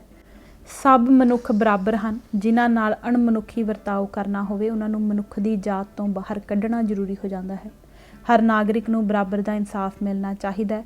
ਜਿਸ ਨੂੰ ਇਨਸਾਫ ਤੋਂ ਵਿਰਵਾ ਰੱਖਣਾ ਹੋਵੇ ਉਸ ਨੂੰ ਭੈੜਾ ਨਾਗਰਿਕ ਬਣਾ ਕੇ ਪੇਸ਼ ਕਰਨਾ ਜ਼ਰੂਰੀ ਹੋ ਜਾਂਦਾ ਹੈ। ਸੋ ਹਰ ਜਗ੍ਹਾ ਹੀ ਇਹ ਵਿਰੋਧਾਭਾਸ ਇਸ ਤਰ੍ਹਾਂ ਹੱਲ ਕੀਤਾ ਜਾਂਦਾ ਹੈ। ਜਰਮਨੀ ਅੰਦਰ ਯਹੂਦੀਆਂ ਦੇ ਮਾਮਲੇ ਵਿੱਚ ਅਤੇ ਨਵੰਬਰ 84 ਮੌਕੇ ਸਿੱਖਾਂ ਦੇ ਮਾਮਲੇ ਵਿੱਚ ਇਹੋ ਭਾਣਾ ਵਾਪਰਿਆ ਸੀ। ਜਾਂ ਪਾਲ ਸਾਰਤਰ ਨੇ ਫਰਾਂਜ਼ ਫੈਨਨ ਦੀ ਜਗਤ ਪ੍ਰਸਿੱਧ ਕਿਤਾਬ ਦ ਰੈਸਟ ਆਫ ਦ ਅਰਥ ਦੀ ਭੂਮਿਕਾ ਵਿੱਚ ਯੂਰਪ ਦੀਆਂ ਬਸਤੀਵਾਦੀ ਤਾਕਤਾਂ ਦਾ ਦੰਭ ਉਜਾਗਰ ਕਰਦੇ ਹੋਏ ਲਿਖਿਆ ਸੀ, ਕੋਈ ਵਿਅਕਤੀ ਕਿਉਂਕਿ ਆਪਣੇ ਸਿਰ ਜੁਰਮ ਕਰਨ ਦਾ ਦੋਸ਼ ਲਏ ਬਗੈਰ ਆਪਣੇ ਭਾਈਚਾਰੇ ਦੇ ਬੰਦੇ ਨੂੰ ਗੁਲਾਮ ਨਹੀਂ ਬਣਾ ਸਕਦਾ, ਨਾ ਹੀ ਉਸ ਦੀ ਲੁੱਟ ਖੋਹ ਜਾਂ ਹੱਤਿਆ ਕਰ ਸਕਦਾ ਹੈ। ਇਸ ਕਰਕੇ ਉਹ ਬਸਤੀਵਾਦੀ ਹਾਕਮ ਇਹ ਅਸੂਲ ਘੜ ਲੈਂਦੇ ਹਨ ਕਿ ਦੇਸੀ ਆਦਮੀ ਸਾਡੇ ਭਾਈਚਾਰੇ 'ਚੋਂ ਨਹੀਂ ਹੈ। ਇਸ ਤਰ੍ਹਾਂ ਕਿਸੇ ਨੂੰ ਜਦ ਭਾਈਚਾਰੇ 'ਚੋਂ ਅਰਥਾਤ ਫਰਜ਼ਾਂ ਦੇ ਜਗਤ ਮੰਡਲ 'ਚੋਂ ਬਾਹਰ ਕੱਢ ਦਿੱਤਾ ਜਾਂਦਾ ਹੈ ਤਾਂ ਉਸ ਦੇ ਖਿਲਾਫ ਭੈੜੇ ਤੋਂ ਭੈੜਾ ਜੁਰਮ ਵੀ ਨਾ ਸਿਰਫ ਮਾਫ਼ ਹੋ ਜਾਂਦਾ ਹੈ ਸਗੋਂ ਬਹੁਤੀ ਵੇਰਾ ਇਸ ਨੂੰ ਜ਼ਰੂਰੀ ਸਮਝਿਆ ਜਾਂਦਾ ਹੈ। ਨਿਆਂ ਸੰਗਤ ਜਗਤ ਦੀ ਕਲਪਿਤ ਧਾਰਨਾ ਅਨੁਸਾਰ ਲੋਕ ਇਹ ਫਰਜ਼ ਕਰ ਲੈਣ ਦੀ ਕਰੂਚੀ ਪ੍ਰਗਟਾਉਂਦੇ ਹਨ ਕਿ ਜ਼ੁਲਮ ਦਾ ਸ਼ਿਕਾਰ ਹੋਏ ਵਰਗਾਂ ਨੇ ਆਪਣੇ ਗਲਤ ਕਿਰਦਾਰ ਜਾਂ ਕਾਰਿਆਂ ਦੀ ਬਦੌਲਤ ਆਪਣੀ ਵਿਪਤਾ ਆਪ ਸਹੇੜੀ ਹੈ। ਯੂਰਪ ਦੀਆਂ ਬਸਤੀਵਾਦੀ ਤਾਕਤਾਂ ਨੇ ਮੁਲਕੀ ਬਾਸ਼ਿੰਦਿਆਂ ਨਾਲ ਇਹ ਅਨਾਚਾਰ ਲਗਭਗ 2 ਸਦੀਆਂ ਤੱਕ ਕੀਤਾ ਸੀ ਅਤੇ ਹਿੰਦੂ ਸਮਾਜ ਅੰਦਰ ਅਖੌਤੀ ਸਵਰਨ ਜਾਤੀਆਂ ਨੇ ਸਮਾਜ ਦੇ ਅਛੂਤ ਸਮਝੇ ਜਾਂਦੇ ਵਰਗਾਂ ਨੂੰ ਹਜ਼ਾਰਾਂ ਸਾਲਾਂ ਤੱਕ ਵਿਉਂਤਬੱਧ ਤੇ ਰੀਤੀਬੱਧ ਢੰਗਾਂ ਨਾਲ ਮਨੁੱਖੀ ਹੱਕਾਂ ਤੋਂ ਵਿਰਵੇ ਕਰੀ ਰੱਖਿਆ ਸੀ। ਡਾਕਟਰ ਭੀਮ ਰਾਓ ਅੰਬੇਦਕਰ ਨੇ ਇਸ ਸੰਦਰਭ ਵਿੱਚ ਹੀ ਹਿੰਦੂ ਸਮਾਜ ਬਾਰੇ ਇਹ ਖਰਵਾ ਫਤਵਾ ਦਿੱਤਾ ਸੀ ਕਿ ਹਿੰਦੂ ਦੀ ਕੋਈ ਜ਼ਮੀਰ ਨਹੀਂ ਹੈ। ਸਿੱਖ ਕੌਮ ਨੂੰ ਅੰਬੇਦਕਰ ਦੇ ਇਹਨਾਂ ਇਲਹਾਮੀ ਸ਼ਬਦਾਂ ਦੀ ਸਮਝ 1984 ਵਿੱਚ ਜਾ ਕੇ ਪਈ ਸੀ। ਨਵੰਬਰ 84 ਵਿੱਚ ਸਿੱਖਾਂ ਨੂੰ ਦਿੱਲੀ ਤੇ ਹੋਰਨਾਂ ਸ਼ਹਿਰਾਂ ਵਿੱਚ ਜਿੰਨੇ ਵਿਉਂਤਬੱਧ ਤੇ ਜ਼ਾਲਮਾਨਾ ਢੰਗਾਂ ਨਾਲ ਕਤਲ ਕੀਤਾ ਗਿਆ ਸੀ ਉਹ ਵੀ ਆਪਣੇ ਆਪ ਵਿੱਚ ਕੋਈ ਘੱਟ ਅਪਰਾਧ ਨਹੀਂ ਸੀ, ਪਰ ਇਸ ਜ਼ੁਲਮੀ ਵਰਤਾਰੇ ਦੇ ਵਾਪਰ ਜਾਣ ਪਿੱਛੋਂ ਵੀ ਦੇਸ਼ ਦੇ ਹਿੰਦੂ ਹਾਕਮਾਂ ਨੇ ਅਤੇ ਨਾਲ ਹੀ ਦੇਸ਼ ਦੀ ਆਮ ਹਿੰਦੂ ਜਨਤਾ ਨੇ ਵੀ ਇਸ ਮਾਮਲੇ ਦੇ ਸਬੰਧ ਵਿੱਚ ਲਗਾਤਾਰ ਸਾਲਾਂ ਬੱਧੀ ਜਿਸ ਤਰ੍ਹਾਂ ਦੀ ਕਠੋਰ ਨੈਤਿਕ ਬੇਰੁਖੀ ਤੇ ਅਸ਼ਲੀਲ ਇਨਕਾਰਪੁਣੇ ਦਾ ਪ੍ਰਗਟਾਵਾ ਕੀਤਾ ਹੈ ਉਸ ਤੋਂ ਡਾਕਟਰ ਅੰਬੇਦਕਰ ਦੇ ਉਪਰੋਕਤ ਕਥਨ ਦੀ ਗੂੜੀ ਪੁਸ਼ਟੀ ਹੋ ਗਈ ਹੈ ਕਿ ਅਖੌਤੀ ਉੱਚ ਜਾਤੀ ਹਿੰਦੂ ਵਰਗਾਂ ਦੇ ਮਾਮਲੇ 'ਚ ਮਸਲਾ ਜਰਮਨ ਕੌਮ ਦੀ ਤਰ੍ਹਾਂ ਜਾਗਦੀਆਂ ਜ਼ਮੀਰਾਂ ਦੇ ਸੌਂ ਜਾਣ ਦਾ ਨਹੀਂ, ਜ਼ਮੀਰਾਂ ਤੋਂ ਸੱਖਣੇ ਹੋਣ ਦਾ ਹੈ। ਨੈਤਿਕ ਕੋਝ। ਸਾਡੇ ਸਮਾਜ ਅੰਦਰ ਇਹ ਨੈਤਿਕ ਧਾਰਨਾ ਬਹੁਤ ਹੀ ਆਮ ਪ੍ਰਚਲਿਤ ਹੈ ਕਿ ਮਰੇ ਤੇ ਮੁੱਕਰੇ ਦਾ ਕੋਈ ਇਲਾਜ ਨਹੀਂ ਹੁੰਦਾ। ਇੱਥੇ ਜੁਰਮ ਕਰਕੇ ਉਸ ਤੋਂ ਮੁੱਕਰ ਜਾਣ ਨੂੰ ਜ਼ਾਹਰਾ ਤੌਰ ਤੇ ਮਰ ਜਾਣ ਨਾਲ ਤਸ਼ਬੀਹ ਦਿੱਤੀ ਗਈ ਹੈ। ਜਦੋਂ ਮਸਲਾ ਵਿਅਕਤੀਗਤ ਤੋਂ ਵੱਧ ਕੇ ਸਮੂਹਕ ਹੋ ਨਿਬੜੇ ਤਾਂ ਇਸ ਨੈਤਿਕ ਫਤਵੇ ਦੀ ਗੰਭੀਰਤਾ ਕਈ ਗੁਣਾ ਵੱਧ ਜਾਂਦੀ ਹੈ। ਨਵੰਬਰ 84 ਦੇ ਸ਼ੀਸ਼ੇ 'ਚੋਂ ਹਿੰਦੂ ਵਰਗ ਦੇ ਸਦਾਚਾਰ ਦਾ ਅਕਸ ਬੇਹੱਦ ਭੱਦਾ ਵਿਖਾਈ ਦਿੰਦਾ ਹੈ। ਸਰਕਾਰੀ ਰਿਪੋਰਟਾਂ ਮੁਤਾਬਕ ਦਿੱਲੀ ਅੰਦਰ ਸਿੱਖਾਂ ਦੇ ਕਤਲੋ-ਗਾਰਤ ਦੀ ਮੁਹਿੰਮ ਦਾ ਆਗਾਜ਼ 1 ਨਵੰਬਰ ਦੀ ਸਵੇਰ ਨੂੰ ਪੂਰਬੀ ਦਿੱਲੀ 'ਚ ਸ਼ਾਦਰਾ ਵਿਖੇ ਇੱਕ ਸਿੱਖ ਟਰੱਕ ਡਰਾਈਵਰ ਦੇ ਕਤਲ ਨਾਲ ਹੋਇਆ ਸੀ ਅਤੇ ਇਸ ਦੇ ਨਾਲ ਹੀ ਹਿੰਦੂ ਹੁਕਮਰਾਨ ਵਰਗ ਤੇ ਪ੍ਰਸ਼ਾਸਨ ਦੁਆਰਾ ਜੁਰਮ ਤੋਂ ਸਾਫ਼ ਮੁੱਕਰ ਜਾਣ ਦੀ ਮਸ਼ਕ ਸ਼ੁਰੂ ਹੋ ਗਈ ਸੀ।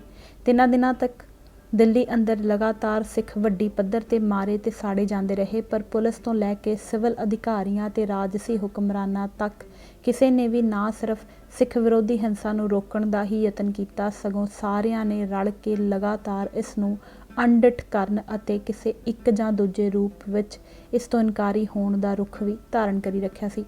1 ਨਵੰਬਰ ਨੂੰ ਦਿੱਲੀ ਤੋਂ ਇਲਾਵਾ ਹਰਿਆਣਾ, ਉੱਤਰ ਪ੍ਰਦੇਸ਼, ਮੱਧ ਪ੍ਰਦੇਸ਼, ਬਿਹਾਰ, ਉੜੀਸਾ, ਰਾਜਸਥਾਨ ਤੇ ਹਿਮਾਚਲ ਪ੍ਰਦੇਸ਼ ਆਦਿ ਰਾਜਾਂ ਦੇ 80 ਦੇ ਕਰੀਬ ਸ਼ਹਿਰਾਂ ਤੇ ਕਸਬਿਆਂ ਵਿੱਚ ਸਾਰਾ ਦਿਨ ਵਿਆਪਕ ਪੱਧਰ ਤੇ ਕਤਲਾਂ ਤੇ ਸਾੜ ਫੂਕ ਦਾ ਸਿਲਸਿਲਾ ਚੱਲਦਾ ਰਿਹਾ ਸੀ। ਪਰ ਉਸ ਵੇਲੇ ਦੇ ਕੇਂਦਰੀ ਗ੍ਰਹਿ ਸਕੱਤਰ MK ਵਲੀ ਨੂੰ ਦੇਸ਼ ਅੰਦਰ ਸਿਰਫ ਥੋੜ੍ਹੀਆਂ ਜਿਹੀਆਂ ਥਾਵਾਂ ਤੇ ਹੀ ਗੜਬੜ ਤੇ ਟੱਕਰਾਂ ਦੀਆਂ ਕੁਝ ਘਟਨਾਵਾਂ ਨਜ਼ਰ ਪਈਆਂ ਸਨ, ਜਿਨ੍ਹਾਂ ਵਿੱਚ ਉਸਨੇ ਦਿੱਲੀ ਅੰਦਰ ਕੇਵਲ 5 ਤੇ ਸਾਰੇ ਦੇਸ਼ ਅੰਦਰ ਕੁੱਲ 10 ਦੇ ਕਰੀਬ ਲੋਕਾਂ ਦੇ ਮਾਰੇ ਜਾਣ ਦਾ ਅੰਦੇਸ਼ਾ ਜ਼ਾਹਰ ਕੀਤਾ ਸੀ।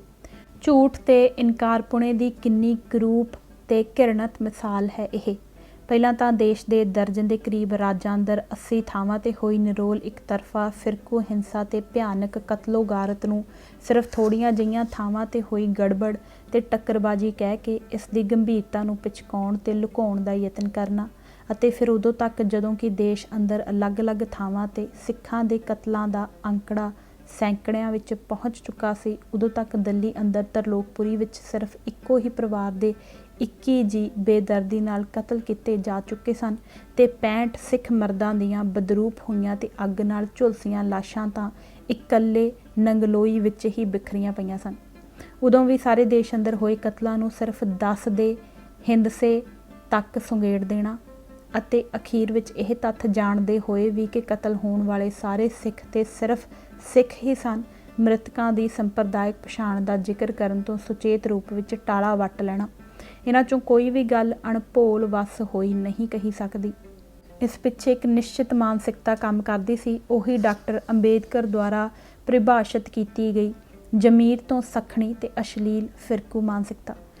4 ਨਵੰਬਰ ਨੂੰ ਜਦੋਂ ਕਤਲੋ-ਗਾਰਤ ਦਾ ਅਮਲ ਲਗਭਗ ਖਤਮ ਹੋ ਚੁੱਕਾ ਸੀ ਅਤੇ ਦਿੱਲੀ ਅੰਦਰ ਹਿੰਸਾ ਦੇ ਵਰਤਾਰੇ ਨੂੰ ਕਵਰ ਕਰ ਰਹੇ ਦੇਸ਼-ਵਿਦੇਸ਼ ਦੇ ਪੱਤਰਕਾਰਾਂ ਵੱਲੋਂ ਹਿੰਸਾ ਦੌਰਾਨ ਹੋਈਆਂ ਕੁੱਲ ਮੌਤਾਂ ਦੀ ਸੰਖਿਆ ਹਜ਼ਾਰਾਂ ਤੱਕ ਜਾ ਅੱਪੜਨ ਬਾਰੇ ਆਮ ਹੀ ਅੰਦਾਜ਼ੇ ਲਾਏ ਜਾ ਰਹੇ ਸਨ, ਉਸ ਵੇਲੇ ਵੀ ਦਿੱਲੀ ਦਾ ਤਾਜ਼ਾ ਥਾਪਿਆ ਨਵਾਂ ਮੁੱਖ ਪ੍ਰਸ਼ਾਸਕ MK ਵਲੀ 458 ਤੋਂ ਵੱਧ ਮੌਤਾਂ ਦੀ ਗੱਲ ਮੰਨਣ ਲਈ ਤਿਆਰ ਨਹੀਂ ਸੀ। ਅਗਸਤ 1987 ਤੱਕ ਜਦੋਂ ਤਾਈਂ ਦਿੱਲੀ ਪ੍ਰਸ਼ਾਸਨ ਦੇ ਉਸ ਵੇਲੇ ਦੇ ਗ੍ਰਹਿ ਸਕੱਤਰ RK ਆਹੂਜਾ ਨੇ ਦਿੱਲੀ ਅੰਦਰ ਹੋਈਆਂ ਕੁੱਲ ਮੌਤਾਂ ਸੰਬੰਧੀ ਕਰਵਾਏ ਗਏ ਸਰਕਾਰੀ ਸਰਵੇਖਣ ਦੇ ਆਧਾਰ ਤੇ ਕੁੱਲ ਮਿਲਾ ਕੇ 2733 ਸਿੱਖਾਂ ਦੇ ਮਾਰੇ ਜਾਣ ਦਾ ਇਕਬਾਲ ਨਹੀਂ ਕਰ ਲਿਆ ਸੀ, ਉਦੋਂ ਤੱਕ ਹਿੰਦੂ ਹਾਕਮਾਂ ਵੱਲੋਂ ਸਿੱਖ ਵਿਰੋਧੀ ਫਿਰਕੂ ਹਿੰਸਾ ਦੀ ਗੰਭੀਰਤਾ ਨੂੰ ਘਟਾ ਕੇ ਪੇਸ਼ ਕਰਨ ਦੇ ਮੰਤਵ ਨਾਲ ਮੌਤਾਂ ਦੇ ਅੰਕੜਿਆਂ ਨੂੰ ਲੈ ਕੇ ਝੂਠ ਤੇ ਇਨਕਾਰ ਦੀ ਖੇਡ ਪੂਰੀ ਬੇਸ਼ਰਮੀ ਨਾਲ ਖੇਡੀ ਜਾਂਦੀ ਰਹੀ ਸੀ। 3 ਸਾਲ ਗੁਜ਼ਰ ਜਾਣ ਤੋਂ ਬਾਅਦ ਤਤਕਾਲੀ ਗ੍ਰਹਿ ਮੰਤਰੀ PV ਨਰਸਿਮਹਾ ਰਾਓ ਨੇ ਸਰਕਾਰ ਦੀ ਤਰਫੋਂ ਪਹਿਲੀ ਵਾਰ ਕੁੱਲ ਮੌਤਾਂ ਦਾ ਅੰਕੜਾ ਜੋ ਇੱਕ ਪਾਰਲੀਮੈਂਟਰੀ ਕਮੇਟੀ ਸਾਹਮਣੇ ਪੇਸ਼ ਕੀਤਾ ਸੀ, ਉਸ ਵਿੱਚ ਸਿਰਫ 800 ਮੌਤਾਂ ਹੋਈਆਂ ਦਰਸਾਈਆਂ ਗਈਆਂ ਸਨ। 4 ਨਵੰਬਰ ਤੱਕ ਜਦੋਂ ਹਜ਼ਾਰਾਂ ਸਿੱਖ ਕਤਲ ਹੋ ਚੁੱਕੇ ਸਨ ਤਾਂ ਸਾਰੀ ਦਿੱਲੀ ਵਿੱਚੋਂ ਗ੍ਰਿਫਤਾਰ ਕੀਤੇ ਗਏ ਕੁੱਲ 1809 ਵਿਅਕਤੀਆਂ 'ਚੋਂ ਕਿਸੇ ਇੱਕ ਜਣੇ 'ਤੇ ਵੀ ਕਤਲ ਦਾ ਦੋਸ਼ ਦਰਜ ਨਹੀਂ ਸੀ ਕੀਤਾ ਗਿਆ।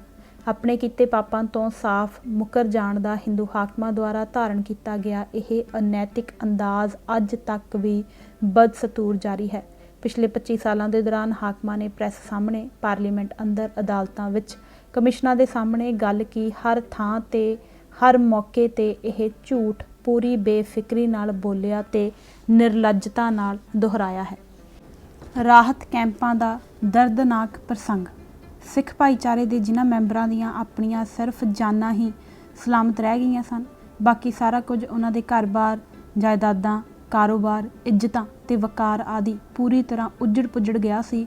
ਉਹਨਾਂ ਨੂੰ ਤਟਫਟ ਮਨੁੱਖੀ ਹਮਦਰਦੀ ਤੇ ਅਮਲੀ ਮਦਦ ਦੀ ਲੋੜ ਸੀ। ਸਭ ਤੋਂ ਪਹਿਲਾਂ ਇਹ ਪ੍ਰਸ਼ਾਸਨ ਦੀ ਜ਼ਿੰਮੇਵਾਰੀ ਬਣਦੀ ਸੀ। ਇਖਲਾਕੀ ਫਰਜ਼ ਨੂੰ ਛੱਡ ਵੀ ਦਈਏ, ਉਹਨਾਂ ਦਾ ਸੰਵਿਧਾਨਕ ਤੌਰ 'ਤੇ ਵੀ ਇਹ ਫਰਜ਼ ਬਣਦਾ ਸੀ, ਪਰ ਜਿਸ ਕੰਮ ਵਿੱਚ ਮਨੁੱਖੀ ਹਮਦਰਦੀ ਤੇ ਭਾਵਨਾਵਾਂ ਦਾ ਅੰਸ਼ ਸ਼ਾਮਲ ਹੋਵੇ, ਉੱਥੇ ਇਖਲਾਕੀ ਤੇ ਸੰਵਿਧਾਨਕ ਫਰਜ਼ਾਂ ਵਿੱਚ ਕਤਈ ਵੰਡ ਨਹੀਂ ਕੀਤੀ ਜਾ ਸਕਦੀ। ਮਨੁੱਖੀ ਹਮਦਰਦੀ ਦੀ ਹੋਂਦ ਜਾਂ ਅਣਹੋਂਦ ਸੰਵਿਧਾਨਕ ਫਰਜ਼ਾਂ ਦੀ ਪਾਲਣਾ ਉੱਤੇ ਸਿੱਧੇ ਰੂਪ ਵਿੱਚ ਅਸਰ ਅੰਦਾਜ਼ ਹੁੰਦੀ ਹੈ।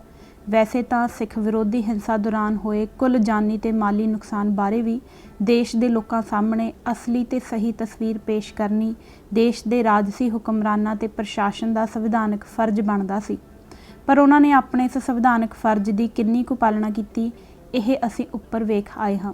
ਠੀਕ ਇਹੀ ਰਵੱਈਆ ਉਹਨਾਂ ਪੀੜਤ ਸਿੱਖ ਵਰਗਾਂ ਨੂੰ ਰਾਹਤ ਪਹੁੰਚਾਉਣ ਦੇ ਮਾਮਲੇ ਵਿੱਚ ਪ੍ਰਗਟਾਇਆ ਸੀ। ਪੀੜਤ ਸਿੱਖ ਭਾਈਚਾਰੇ ਲਈ ਰਾਹਤ ਕੈਂਪ ਸਥਾਪਿਤ ਕਰਨ ਦੀ ਲੋੜ ਤੇ ਮੰਗ 1 ਨਵੰਬਰ ਨੂੰ ਹੀ ਉੱਭਰ ਆਈ ਸੀ, ਪਰ ਦਿੱਲੀ ਦੇ ਲੈਫਟੀਨੈਂਟ ਗਵਰਨਰ PG ਗਵਈ ਨੇ ਇਸ ਮੰਗ ਨੂੰ ਇਹ ਕਹਿੰਦੇ ਹੋਏ ਥਾਂਈ ਠੁਕਰਾ ਦਿੱਤਾ ਸੀ ਕਿ ਫੌਜ ਦੇ ਆ ਜਾਣ ਨਾਲ ਨਾ ਹਿੰਸਾ ਰਹੇਗੀ ਤੇ ਨਾ ਰਾਹਤ ਦੀ ਹੀ ਕੋਈ ਲੋੜ ਰਹਿ ਜਾਵੇਗੀ। ਲੈਫਟੀਨੈਂਟ ਗਵਰਨਰ ਦਾ ਇਹ ਦਾਅਵਾ ਤੇ ਦਿਲਾਸਾ ਕਿੰਨਾ ਝੂਠਾ ਤੇ ਖੋਟਾ ਸਾਬਤ ਹੋਇਆ, ਇਹ ਅਸੀਂ ਪਿਛਲੇ ਕਾਂਡ ਵਿੱਚ ਭਲੀ ਭਾਂਤ ਵੇਖ ਚੁੱਕੇ ਹਾਂ।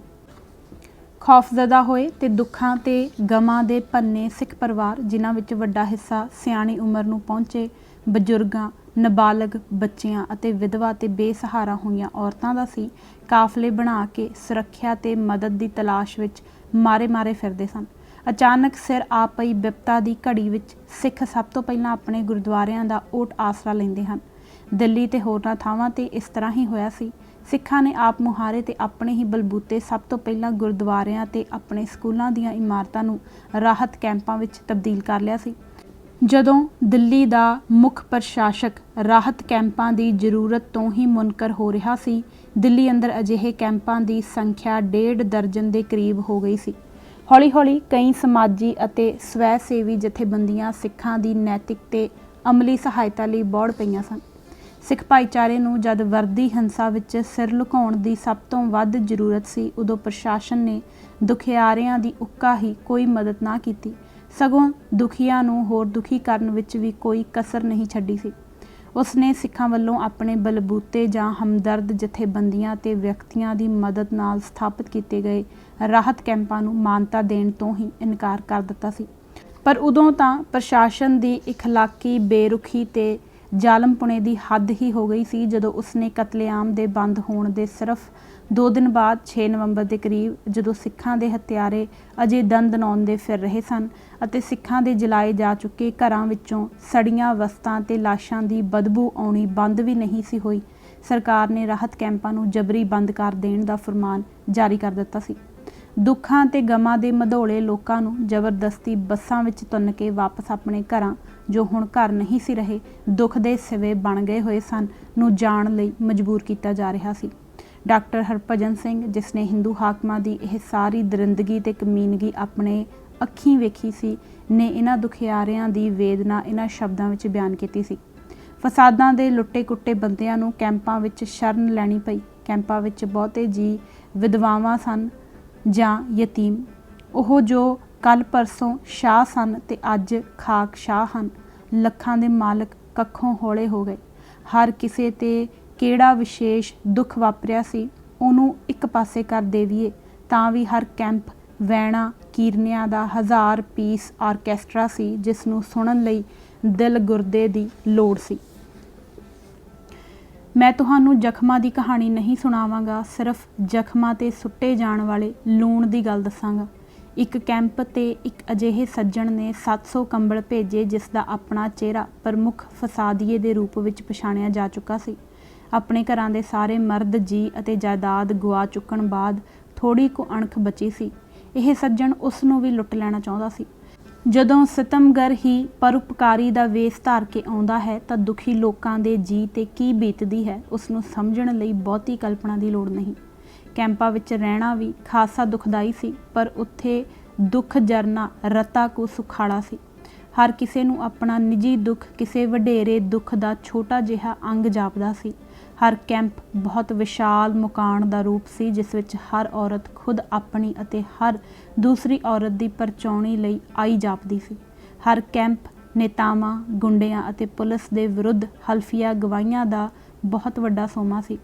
ਇੱਥੇ ਦੇਸੀ ਤੇ ਵਿਦੇਸ਼ੀ ਪੱਤਰਕਾਰ ਤੇ ਫੋਟੋਗ੍ਰਾਫਰ, ਸਮਾਜ ਸੇਵਕ ਤੇ ਪ੍ਰੋਫੈਸਰ, ਖੋਜੀ ਤੁਰੇ ਰਹਿੰਦੇ ਸਨ ਤੇ ਸਰਕਾਰ ਅਤੇ ਸਮਾਜ ਦੋਹਾਂ ਵਿਰੁੱਧ ਗਵਾਹੀਆਂ ਦੇ ਅੰਬਾਰ ਇਕੱਠੇ ਹੋ ਰਹੇ ਸਨ।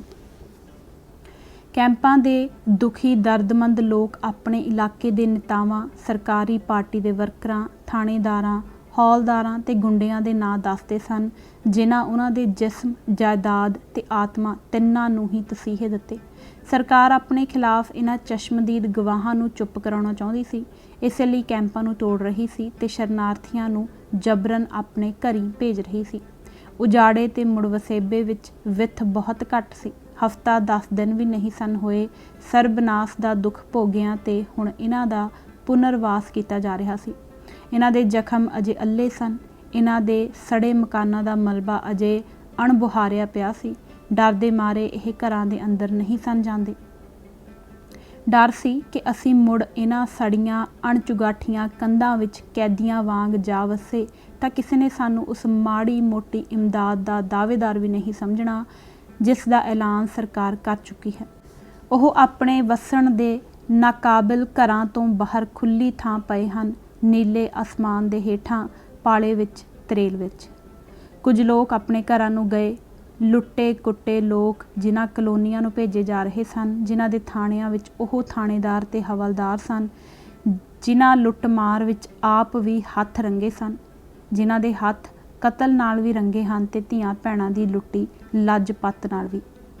ਇੱਥੇ ਉਹ ਗੁੰਡੇ ਦੰਦਨਾਉਂਦੇ ਫਿਰਦੇ ਸਨ, ਜਿਨ੍ਹਾਂ ਉਹਨਾਂ ਨਾਲ ਹਰ ਤਰ੍ਹਾਂ ਦੇ ਵਹਿਸ਼ੀ ਕਾਰੇ ਕੀਤੇ ਸਨ।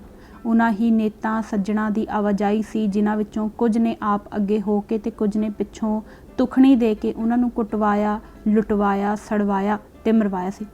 ਅਚਿੰਤੇ ਬਾਜ਼ ਪੈਣ ਤੇ ਜੋ ਮਾਰੇ ਸਾੜੇ ਗਏ ਸਨ, ਉਹਨਾਂ ਨੂੰ ਹੁਣ ਸਮਝਾਇਆ ਜਾ ਰਿਹਾ ਸੀ ਕਿ ਸਮਝ ਬੁੱਝ ਕੇ ਹੁਣ ਫਿਰ ਆਪਣੇ ਆਪ ਨੂੰ ਉਸੇ ਹੋਣੀ ਲਈ ਮੁੜ ਤਿਆਰ ਕਰ ਲਵੋ। ਮੁਜਰਮ ਲੋਕ ਨਿਸ਼ਾਨਦੇਹੀ ਦੇ ਬਾਵਜੂਦ ਅਜੇ ਫੜੇ ਨਹੀਂ ਸਨ ਗਏ ਤੇ ਜੁਰਮ ਦੇ ਸ਼ਿਕਾਰ ਲੋਕਾਂ ਨੂੰ ਮੁੜ ਉਹਨਾਂ ਦੇ ਵਿਚਕਾਰ ਵਸਣ ਲਈ ਮਜਬੂਰ ਕੀਤਾ ਜਾ ਰਿਹਾ, ਪ੍ਰੇਰਿਆ ਜਾ ਰਿਹਾ ਸੀ। ਹੁਣੇ ਵਿਧਵਾ ਹੋਈ ਇੱਕ ਭੈਣ ਦੱਸਦੀ ਹੈ, ਸਾਡੇ ਘਰ ਦਾ ਇੱਕ ਕਮਰਾ ਸੀ, ਉਹ ਵੀ ਹੁਣ ਸੜਿਆ ਹੋਇਆ ਹੈ। ਉਸ ਵਿੱਚ ਮੇਰੇ ਪਤੀ ਤੇ 3 ਪੁੱਤਰਾਂ ਨੂੰ ਸਾੜਿਆ ਗਿਆ ਸੀ। ਉਸ ਸ਼ਮਸ਼ਾਨ ਕਮਰੇ ਵੱਲ ਮੈਂ ਕਿਵੇਂ ਮੁੜਾਂ? ਮੈਨੂੰ ਜਾਪਿਆ ਮੈਂ ਆਪਣੇ ਪਤੀ ਤੇ ਪੁੱਤਰਾਂ ਦੇ ਸਿਵਿਆਂ ਤੇ ਪੈਰ ਰੱਖ ਕੇ ਤੁਰ ਰਹੀ ਹਾਂ। ਘਰ ਦੀ ਖਾਮੋਸ਼ੀ ਵੀ ਰੁਦਨ ਕਰੇਗੀ। ਮੈਂ ਉਸ ਖਾਮੋਸ਼ੀ ਵੈਣ ਦਾ ਹਿੱਸਾ ਕਿਵੇਂ ਬਣ ਜਾਵਾਂ? ਪਹਿਲਾਂ ਹੀ ਹਾਕਮਾਂ ਦੇ ਇੱਕ ਅਨਰਥ ਸਦਕਾ ਲੁੱਟੇ ਪੁੱਟੇ ਤੇ ਉਜੜੇ ਹੋਏ ਸਿੱਖਾਂ ਉੱਤੇ ਉਹਨਾਂ ਹੀ ਹਾਕਮਾਂ ਵੱਲੋਂ ਇੱਕ ਹੋਰ ਦੂਜਾ ਉਪੱਦਰ ਢਾਹੇ ਜਾਣ ਦੀ ਇਸ ਮੁਜਰਮਾਨਾ ਕਰਤੂਤ ਨੂੰ ਰੋਕਣ ਲਈ ਇੱਕ ਮਨੁੱਖ ਦਰਦੀ ਸਮਾਜ ਸੇਵੀ ਜਥੇਬੰਦੀ ਨੂੰ ਦਿੱਲੀ ਦੀ ਹਾਈ ਕੋਰਟ ਦਾ ਬੂਹਾ ਖੜਕਾਉਣਾ ਪਿਆ ਸੀ। ਨਾਗਰਿਕ ਏਕਤਾ ਮੰਚ ਨੇ ਹਾਈ ਕੋਰਟ ਅੱਗੇ ਇਹ ਵਾਸਤਾ ਪਾਇਆ ਕਿ ਸਰਕਾਰ ਨੂੰ ਰਾਹਤ ਕੈਂਪਾਂ ਨੂੰ ਬੰਦ ਕਰਨ ਦੀ ਉਸ ਸਮੇਂ ਤੱਕ ਆਗਿਆ ਨਾ ਦਿੱਤੀ ਜਾਵੇ ਜਦੋਂ ਤੱਕ ਰਹਿਣ ਵਾਲਿਆਂ ਦੀ ਸੁਰੱਖਿਆ ਲਈ ਤਸੱਲੀ ਬਖਸ਼ ਬਦਲਵੇਂ ਪ੍ਰਬੰਧ ਨਹੀਂ ਕੀਤੇ ਜਾਂਦੇ। ਹਾਈ ਕੋਰਟ ਨੇ 16 ਨਵੰਬਰ ਨੂੰ ਇਹ ਅਪੀਲ ਪ੍ਰਵਾਨ ਕਰ ਲਈ ਸੀ ਅਤੇ 19 ਨਵੰਬਰ ਨੂੰ ਸਰਕਾਰ ਨੂੰ ਫਸੇ ਹੋਏ ਇਹ ਵਾਅਦਾ ਕਰਨਾ ਪਿਆ ਕਿ ਕੈਂਪਾਂ ਤੋਂ ਕਿਸੇ ਨੂੰ ਜ਼ਬਰਦਸਤੀ ਨਹੀਂ ਭੇਜਿਆ ਜਾਵੇਗਾ। ਹਿੰਦੂ ਹਾਕਮਾਂ ਦੇ ਇਸ ਕੋਰੇ ਜ਼ਾਲਮ ਵਤੀਰੇ ਨੂੰ ਵੇਖਦੇ ਹੋਏ ਇਸ ਤੱਥ ਉੱਤੇ ਹੈਰਾਨ ਜਾਂ ਔਖੇ ਹੋਣ ਦੀ ਕੋਈ ਵਜ੍ਹਾ ਨਹੀਂ ਰਹਿ ਜਾਂਦੀ ਕਿ ਤਤਕਾਲੀ ਕੇਂਦਰੀ ਗ੍ਰਹਿ ਮੰਤਰੀ PV ਨਰਸਿਮਹਾ ਰਾਓ ਨੇ ਕਤਲੇਆਮ ਦੇ ਸਾਰੇ ਅਰਸੇ ਦੌਰਾਨ ਕਿਸੇ ਵੀ ਪੀੜਤ ਜਗ੍ਹਾ ਦਾ ਦੌਰਾ ਨਹੀਂ ਕੀਤਾ ਸੀ। ਇਸ ਨੂੰ ਹਿੰਦੂ ਹਾਕਮਾਂ ਦੀ ਪੱਥਰ ਦਿਲੀ ਦਾ ਨਾਂ ਦੇਣ ਨਾਲ ਹੀ ਵਰਤਾਰੇ ਦੀ ਤਸੱਲੀ ਬਖਸ਼ ਢੰਗ ਨਾਲ ਵਿਆਖਿਆ ਨਹੀਂ ਕੀਤੀ ਜਾ ਸਕਦੀ। ਇਸ ਪੱਥਰ ਦਿਲੀ ਦਾ ਸਿਧਾਂਤਕ ਕੋਡ ਲੱਭਣਾ ਬੇਹੱਦ ਜ਼ਰੂਰੀ ਹੈ। ਇਸ ਤੋਂ ਬਿਨਾਂ ਇਸ ਨੂੰ ਨਾ ਠੀਕ ਤਰ੍ਹਾਂ ਸਮਝਿਆ ਜਾ ਸਕਦਾ ਹੈ ਤੇ ਨਾ ਹੀ ਇਸ ਤੋਂ ਪਿੱਛਾ ਛੁਡਾਇਆ ਜਾ ਸਕਦਾ ਹੈ। ਨਾ ਪਛਤਾਵਾ, ਨਾ ਮਾਫ਼ੀ। ਮਨ ਅੰਦਰ ਗੁਨਾਹ ਤੇ ਪਛਤਾਵੇ ਦਾ ਅਹਿਸਾਸ ਉਨਾ ਚਿਰ ਪੈਦਾ ਨਹੀਂ ਹੋ ਸਕਦਾ ਜਿੰਨਾ ਚਿਰ ਕਿਤੇ ਜੁਰਮ ਜਾਂ ਜੁਰਮਾਂ ਦਾ ਸਾਫ਼ ਗੋਈ ਨਾਲ ਇਕਬਾਲ ਨਹੀਂ ਕੀਤਾ ਜਾਂਦਾ। ਇਸੇ ਗੱਲ ਨੂੰ ਉਲਟਾ ਕਰਕੇ ਵੀ ਕਿਹਾ ਜਾ ਸਕਦਾ ਹੈ ਕਿ ਜੁਰਮ ਦਾ ਇਕਬਾਲ ਕਰਨ ਲਈ ਹਿਰਦੇ ਅੰਦਰ ਗੁਨਾਹ ਤੇ ਪਛਤਾਵੇ ਦਾ ਅਹਿਸਾਸ ਪੈਦਾ ਹੋਣਾ ਜ਼ਰੂਰੀ ਹੈ। ਕਿਸੇ ਵੀ ਤਰ੍ਹਾਂ ਕਹਿ ਲਵੋ, ਪਛਤਾਵੇ ਦਾ ਜੁਰਮ ਦੇ ਇਕਬਾਲ ਨਾਲ ਅਟੁੱਟ ਸੰਬੰਧ ਜੁੜਿਆ ਹੋਇਆ ਹੈ। जुर्म तो इनकारी हिरदे अंदर पछतावे दे कोमल अहसास दियां ਕਰੁੰਬਲਾਂ नहीं पुंगर ਸਕਦੀਆਂ। ਹਿੰਦੂ ਹਾਕਮਾਂ ਦੇ ਪਿਛਲੇ 25 ਸਾਲਾਂ ਦੇ ਸਮੁੱਚੇ ਅਮਲ 'ਚੋਂ ਇਸ ਸੱਚਾਈ ਦੀ ਪ੍ਰਤੱਖ ਤੇ ਗੂੜੀ ਝਲਕ ਮਿਲ ਜਾਂਦੀ ਹੈ। ਇਸ ਸਮੁੱਚੇ ਅਰਸੇ ਦੌਰਾਨ ਅਜਿਹਾ ਇੱਕ ਵੀ ਮੌਕਾ ਜਾਂ ਪ੍ਰਮਾਣ ਸਾਹਮਣੇ ਨਹੀਂ ਆਇਆ ਜਿਸ ਤੋਂ ਨਵੰਬਰ 84 ਮੌਕੇ ਸਿੱਖਾਂ ਉੱਤੇ ਕੀਤੇ ਗਏ ਘੋਰ ਜ਼ੁਲਮਾਂ ਬਾਰੇ ਹਿੰਦੂ ਹਾਕਮਾਂ ਦੇ ਅਸਲ ਵਿੱਚ ਦੇਸ਼ ਦੇ ਹਿੰਦੂ ਭਾਈਚਾਰੇ ਦੇ ਹੀ ਹਿਰਦਿਆਂ ਅੰਦਰ ਗੁਨਾਹ ਤੇ ਪਛਤਾਵੇ ਦਾ ਅਹਿਸਾਸ ਪੈਦਾ ਹੋਣ ਦੀ ਪੁਸ਼ਟੀ ਹੁੰਦੀ ਹੋਵੇ।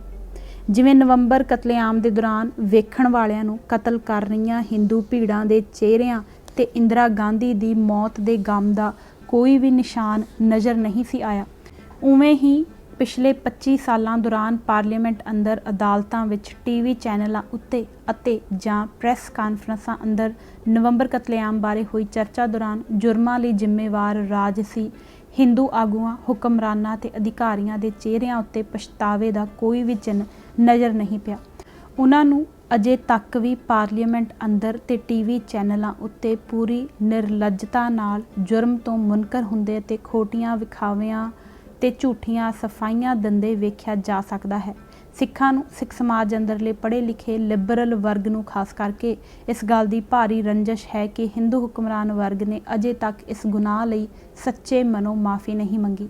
21 ਸਾਲ ਗੁਜ਼ਰ ਜਾਣ ਤੋਂ ਬਾਅਦ ਪਾਰਲੀਮੈਂਟ ਅੰਦਰ ਜੇਕਰ ਮਾफ़ੀ ਮੰਗਣ ਦਾ ਪਖੰਡ ਵੀ ਕੀਤਾ ਤਾਂ ਇਸ ਲਈ ਵੀ ਮੋਹਰਾ ਇੱਕ ਸਿੱਖ ਪ੍ਰਧਾਨ ਮੰਤਰੀ ਸਰਦਾਰ ਮਨਮੋਹਨ ਸਿੰਘ ਨੂੰ ਹੀ ਬਣਾਇਆ ਗਿਆ। ਸੱਚੀ ਮਾफ़ੀ ਹਮੇਸ਼ਾ ਸੱਚੇ ਪਛਤਾਵੇ ਵਿੱਚੋਂ ਹੀ ਨਿਕਲ ਸਕਦੀ ਹੈ। ਪਛਤਾਵੇ ਦੀ ਅਣਹੋਂਦ ਵਿੱਚ ਕਿਸੇ ਮਜਬੂਰੀ ਵਿੱਚੋਂ ਮੰਗੀ ਗਈ ਮਾफ़ੀ ਝੂਠੀ ਹੁੰਦੀ ਹੈ। ਹਿੰਦੂ ਹਾਕਮਾਂ ਦੁਆਰਾ ਸੱਚੇ ਮਨ ਨਾਲ ਮਾफ़ੀ ਨਾ ਮੰਗੇ ਜਾਣ ਦਾ ਪ੍ਰਤੱਖ ਕਾਰਨ ਇਹ ਹੈ ਕਿ ਉਹਨਾਂ ਨੂੰ ਨਾ ਆਪਣੇ ਕੀਤੇ ਦਾ ਪਛਤਾਵਾ ਹੈ ਅਤੇ ਨਾ ਉਹਨਾਂ ਸਾਹਮਣੇ ਮਾफ़ੀ ਮੰਗਣ ਦੀ ਕੋਈ ਵੱਡੀ ਮਜਬੂਰੀ ਹੀ ਪੈਦਾ ਹੋਈ ਹੈ। ਇਹ ਮਗਰਲੀ ਗੱਲ ਜ਼ਿਆਦਾ ਅਹਿਮ ਹੈ ਕਿਉਂਕਿ ਇਸ ਦਾ ਸਬੰਧ ਆਮ ਹਿੰਦੂ ਜਨਤਾ ਦੀਆਂ ਭਾਵਨਾਵਾਂ ਨਾਲ ਜੁੜਿਆ ਹੋਇਆ ਹੈ। ਹਿੰਦੂ ਹਾਕਮਾਂ ਦੀ ਇਹ ਅਦਾ ਜੇਕਰ ਆਮ ਹਿੰਦੂ ਜਨਤਾ ਦੇ ਭਾਵਾਂ ਨਾਲ ਮੇਲ ਵੀ ਨਾ ਹੁੰਦੀ ਤਾਂ ਉਹਨਾਂ ਨੇ ਆਮ ਹਿੰਦੂ ਸਮਾਜ ਨਾਲੋਂ ਅਲੱਗ ਥਲੱਗ ਹੋ ਕੇ ਰਹਿ ਜਾਣਾ ਸੀ। ਪਰ ਅਜਿਹਾ ਨਹੀਂ ਹੋਇਆ। ਨਾ ਉਦੋਂ ਹੋਇਆ ਜਦੋਂ ਦਸੰਬਰ 1984 ਵਿੱਚ ਉਸ ਹਾਲਤ ਵਿੱਚ ਪਾਰਲੀਮੈਂਟ ਦੀਆਂ ਚੋਣਾਂ ਕਰਵਾਉਣ ਦੀ ਤੱਦੀ ਵਿਖਾਈ ਗਈ ਜਦੋਂ ਦੇਸ਼ ਅੰਦਰ ਅਤੇ ਖਾਸ ਕਰਕੇ ਦੇਸ਼ ਦੀ ਰਾਜਧਾਨੀ ਅੰਦਰ ਸਿੱਖਾਂ ਦੇ ਬਲ ਰਹੇ ਸਿਵੇ ਅਜੇ ਠੰਡੇ ਵੀ ਨਹੀਂ ਸੀ ਹੋਏ। ਉਹਨਾਂ ਕੁਲੱਛਣੀਆਂ ਚੋਣਾਂ ਦੇ ਨਤੀਜਿਆਂ 'ਚੋਂ ਆਮ ਹਿੰਦੂ ਜਨਤਾ ਦੀਆਂ ਭਾਵਨਾਵਾਂ ਦੀ ਪ੍ਰਤੱਖ ਝਲਕ ਮਿਲ ਗਈ ਸੀ ਜਿਸ ਦਾ ਭਰਵਾਂ ਜ਼ਿਕਰ ਅਗਲੇ ਕਾਂਡ ਵਿੱਚ ਕੀਤਾ ਜਾਵੇਗਾ। ਉਸ ਤੋਂ ਬਾਅਦ ਵੀ ਜਦੋਂ ਵੀ ਮੌਕਾ ਮਿਲਿਆ ਹਿੰਦੂ ਜਨਤਾ ਨੇ ਉਹਨਾਂ ਆਗੂਆਂ ਨੂੰ ਭਾਰੀ ਜੋਸ਼ ਖਰੋਸ਼ ਨਾਲ ਵੋਟਾਂ ਪਾ ਕੇ ਜਿਤਾਉਣ ਵਿੱਚ ਉਕਾਈ ਨਹੀਂ ਕੀਤੀ ਜਿਨ੍ਹਾਂ ਨੇ ਨਵੰਬਰ 84 ਦੇ ਖੂਨ ਖਰਾਬੇ ਦੌਰਾਨ ਹਿੰਦੂ ਹਜੂਮਾਂ ਨੂੰ ਸਿੱਖਾਂ ਦੇ ਕਤਲ ਕਰਨ ਲਈ ਸਿਰਫ ਉਕਸਾਇਆ ਹੀ ਨਹੀਂ ਸੀ, ਕਤਲੋ-ਗਾਰਤ ਦੀ ਖੇਡ ਵਿੱਚ ਉਹਨਾਂ ਦੀ ਸਰਗਰਮ ਅਗਵਾਈ ਕੀਤੀ ਸੀ। ਦਿੱਲੀ ਕਤਲੇਆਮ ਤੋਂ 20 ਸਾਲ ਬਾਅਦ ਮਈ 2004 ਵਿੱਚ ਹੋਈਆਂ ਲੋਕ ਸਭਾ ਚੋਣਾਂ ਦੌਰਾਨ ਜਗਦੀਸ਼ ਟਾਈਟਲਰ ਤੇ ਸੱਜਣ ਕੁਮਾਰ ਵਰਗੇ ਨਾਮੀ ਮੁਜਰਮਾਂ ਦਾ ਵੱਡੇ ਭਾਰੀ ਬਹੁਮਤ ਨਾਲ ਜਿੱਤ ਜਾਣਾ ਕੋਈ ਛੋਟੀ ਮੋਟੀ ਜਾਂ ਘੱਟ ਗੰਭੀਰ ਗੱਲ ਨਹੀਂ ਹੈ। ਨਵੰਬਰ 84 ਦਾ ਇਹ ਤਜਰਬਾ ਬਾਅਦ ਵਿੱਚ ਜਾ ਕੇ ਬੰਬਈ 1993 ਤੇ ਗੁਜਰਾਤ 2003 ਵਿੱਚ ਵੀ ਦੁਹਰਾਇਆ ਗਿਆ। ਦੋਵਾਂ ਥਾਵਾਂ ਤੇ ਹਿੰਦੂ ਵਰਗਾਂ ਵੱਲੋਂ ਮੁਸਲਿਮ ਘੱਟ ਗਿਣਤੀ ਭਾਈਚਾਰੇ ਦਾ ਵਿਉਂਤਬੱਧ ਢੰਗ ਨਾਲ ਕਤਲੇਆਮ ਕੀਤਾ ਗਿਆ ਸੀ ਅਤੇ ਦੋਵਾਂ ਹੀ ਥਾਵਾਂ ਤੇ ਕਤਲੇਆਮ ਦੇ ਛੇਤੀ ਬਾਅਦ ਹੋਈਆਂ ਚੋਣਾਂ ਵਿੱਚ ਉਹਨਾਂ ਹਿੰਦੂਵਾਦੀ ਤਾਕਤਾਂ ਨੂੰ ਲਾਮਿਸਾਲ ਕਾਮਯਾਬੀ ਹਾਸਲ ਹੋਈ ਸੀ ਜੋ ਕਤਲੇਆਮ ਦੀਆਂ ਮੋਹਰੀ ਸਨ। ਸੋ ਜਦੋਂ ਅਸੀਂ ਇਹ ਵੇਖਦੇ ਹਾਂ ਕਿ ਹਿੰਦੂ ਜਨਤਾ ਦੁਆਰਾ ਘੱਟ ਗਿਣਤੀ ਭਾਈਚਾਰਿਆਂ ਦੇ ਆਹੂ ਲਾਉਣ ਵਾਲੀਆਂ ਤਾਕਤਾਂ ਨੂੰ ਚੋਣਾਂ ਦੌਰਾਨ ਭਾਰੀ ਹਮਾਇਤ ਜੁਟਾਉਣ ਦਾ ਇਹ ਵਰਤਾਰਾ ਕਿਸੇ ਇੱਕ ਖਾਸ ਮੌਕੇ ਤੇ ਕਿਸੇ ਖਾਸ ਜਗ੍ਹਾ ਜਾਂ ਰਾਜਸੀ ਪਾਰਟੀ ਤੱਕ ਸੀਮਿਤ ਨਹੀਂ ਹੈ ਤਾਂ ਇਸ ਦੀ ਅਹਿਮੀਅਤ ਨਿਰੋਲ ਘਟਨਾਵਾਚੀ ਨਹੀਂ ਰਹਿ ਜਾਂਦੀ। ਇਹ ਪ੍ਰਤੱਖ ਰੂਪ ਵਿੱਚ ਸਿਧਾਂਤਕ ਰੂਪ ਅਖਤਿਆਰ ਕਰ ਜਾਂਦਾ ਹੈ।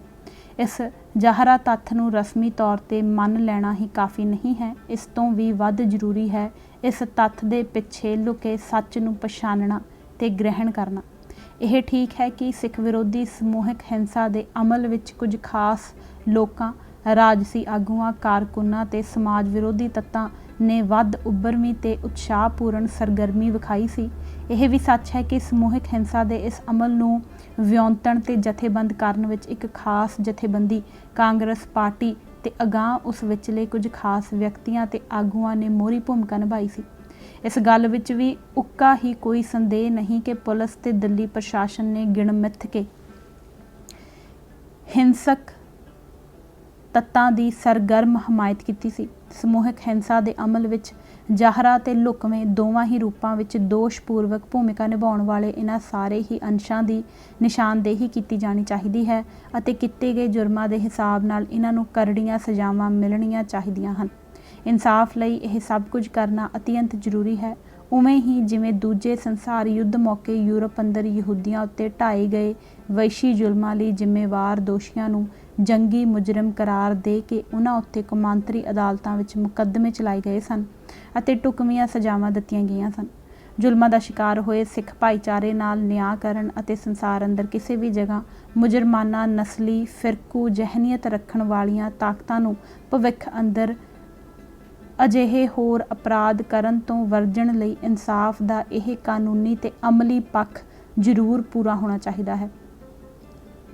ਪਰ ਸਿਰਫ ਤੇ ਸਿਰਫ ਇੰਨੇ ਨਾਲ ਹੀ ਇਨਸਾਫ ਦਾ ਅਮਲ ਅਸਲੀ ਅਰਥਾਂ ਵਿੱਚ ਮੁਕੰਮਲ ਨਹੀਂ ਹੋ ਜਾਂਦਾ, ਜਾਂ ਇਹ ਕਹਿ ਲਿਆ ਜਾਵੇ ਕਿ ਸਿਰਫ ਇਸ ਨਾਲ ਹੀ ਇਨਸਾਫ ਦਾ ਅਸਲੀ ਮਨੋਰਥ ਤੇ ਇਸ ਦੀ ਅਸਲੀ ਭਾਵਨਾ ਪੂਰੀ ਨਹੀਂ ਹੋ ਜਾਂਦੀ।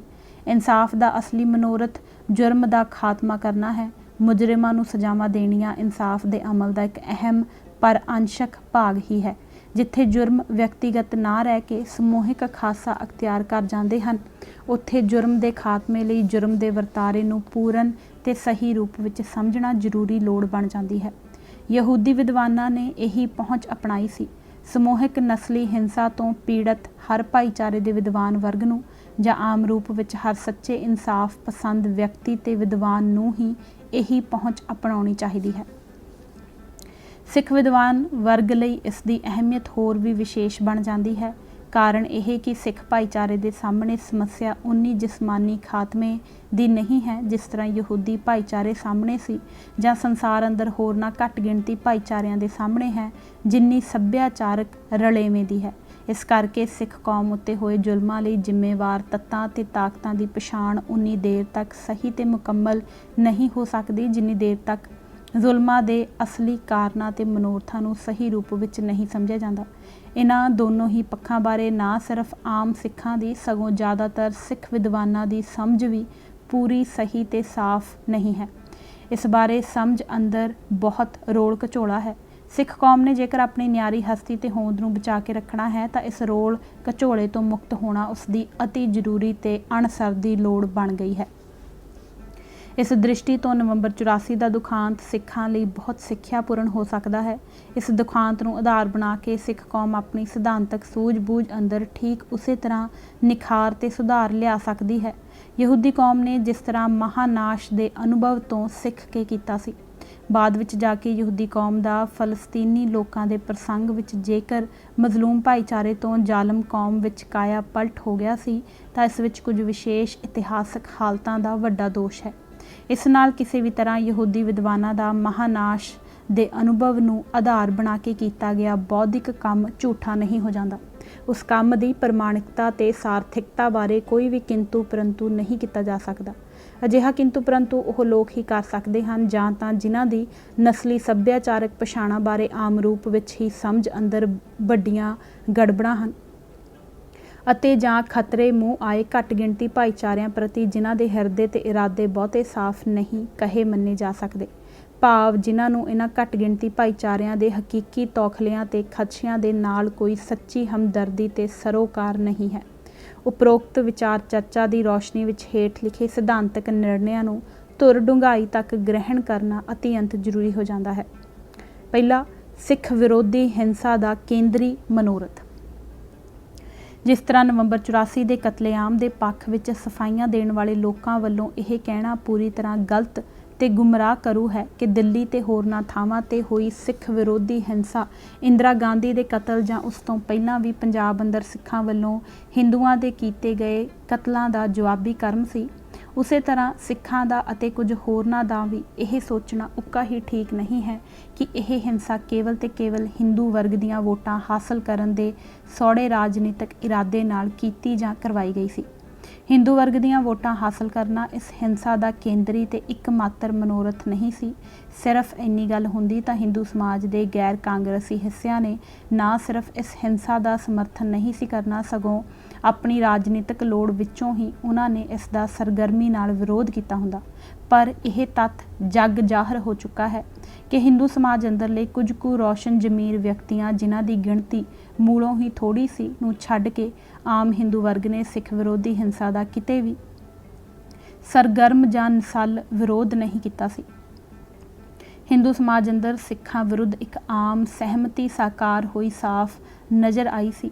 ਮਿਸਾਲ ਦੇ ਤੌਰ ਤੇ ਭਾਰਤੀ ਜਨਤਾ ਪਾਰਟੀ ਦਾ ਦਿੱਲੀ ਵਿੱਚ ਰਵਾਇਤੀ ਤੌਰ ਤੇ ਹੀ ਤਕੜਾ ਰਾਜਸੀ ਆਧਾਰ ਰਿਹਾ ਹੈ, ਪਰ ਇਸ ਵੱਲੋਂ ਦਿੱਲੀ ਅੰਦਰ ਸਿੱਖਾਂ ਦੇ ਕਤਲੇਆਮ ਦਾ ਜਥੇਬੰਦਕ ਰੂਪ ਵਿੱਚ ਵਿਰੋਧ ਕਰਨ ਦੀ ਕੋਈ ਇੱਕ ਵੀ ਉਦਾਹਰਣ ਨਹੀਂ ਮਿਲਦੀ। ਸਿੱਖ ਵਿਰੋਧੀ ਸਮੂਹਿਕ ਹਿੰਸਾ ਦੇ ਅਸਲੀ ਤੇ ਕੇਂਦਰੀ ਮਨੋਰਥ ਨੂੰ ਸਮਝੇ ਬਿਨਾਂ ਹਿੰਦੂ ਵਰਗ ਅੰਦਰ ਸਾਕਾਰ ਹੋਈ ਇਸ ਆਮ ਸਹਿਮਤੀ ਦੀ ਸਮਝ ਨਹੀਂ ਪੈ ਸਕਦੀ ਤੇ ਨਾ ਇਸ ਦੀ ਕੋਈ ਢੁਕਵੀਂ ਤੇ ਜਚਵੀਂ ਵਿਆਖਿਆ ਹੀ ਪੇਸ਼ ਕੀਤੀ ਜਾ ਸਕਦੀ ਹੈ।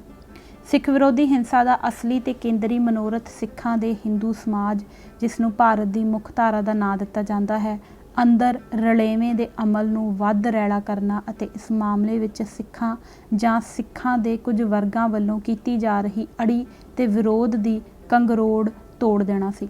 ਹਿੰਦੂ ਸਮਾਜ ਅੰਦਰ ਸਿੱਖਾਂ ਦੇ ਰਲੇਵੇਂ ਦਾ ਇਹ ਮਸਲਾ ਨਿਰੋਲ ਤੇ ਰਵਾਇਤੀ ਅਰਥਾਂ ਵਿੱਚ ਧਾਰਮਿਕ ਨਹੀਂ ਹੈ।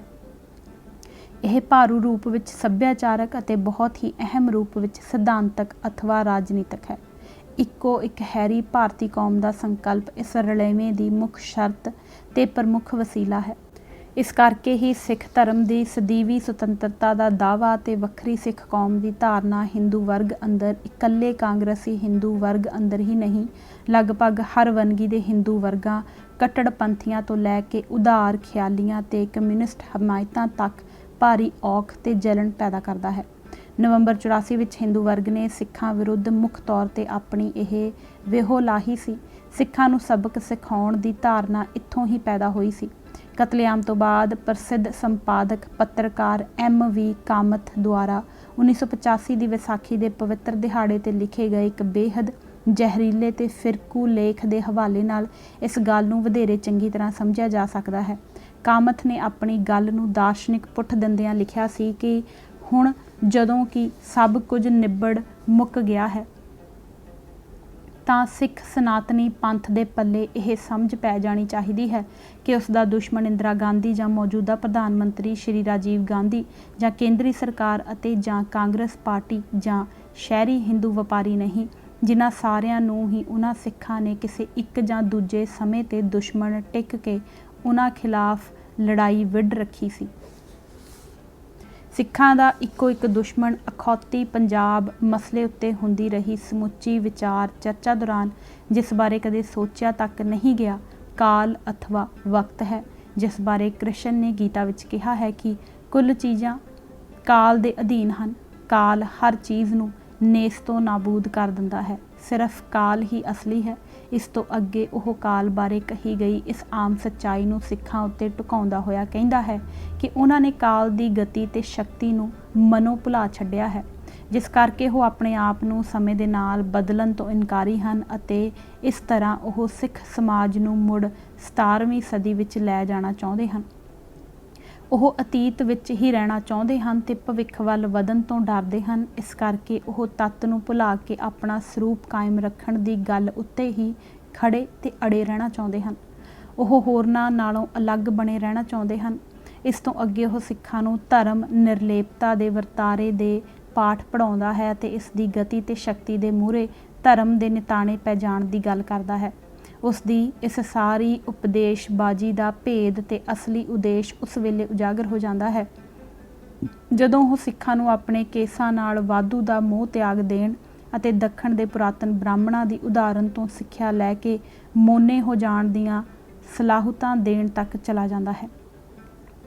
ਅਖੀਰ ਵਿੱਚ ਉਹ ਸਿੱਖਾਂ ਬਾਰੇ ਫਤਵੇ ਦਿੰਦਾ ਹੋਇਆ ਲਿਖਦਾ ਹੈ ਕਿ ਸਨਾਤਨੀ ਸਿੱਖ ਇੱਕ ਗੈਰ ਯਥਾਰਥਿਕ ਦੁਨੀਆ ਵਿੱਚ ਰਹਿ ਰਹੇ ਹਨ।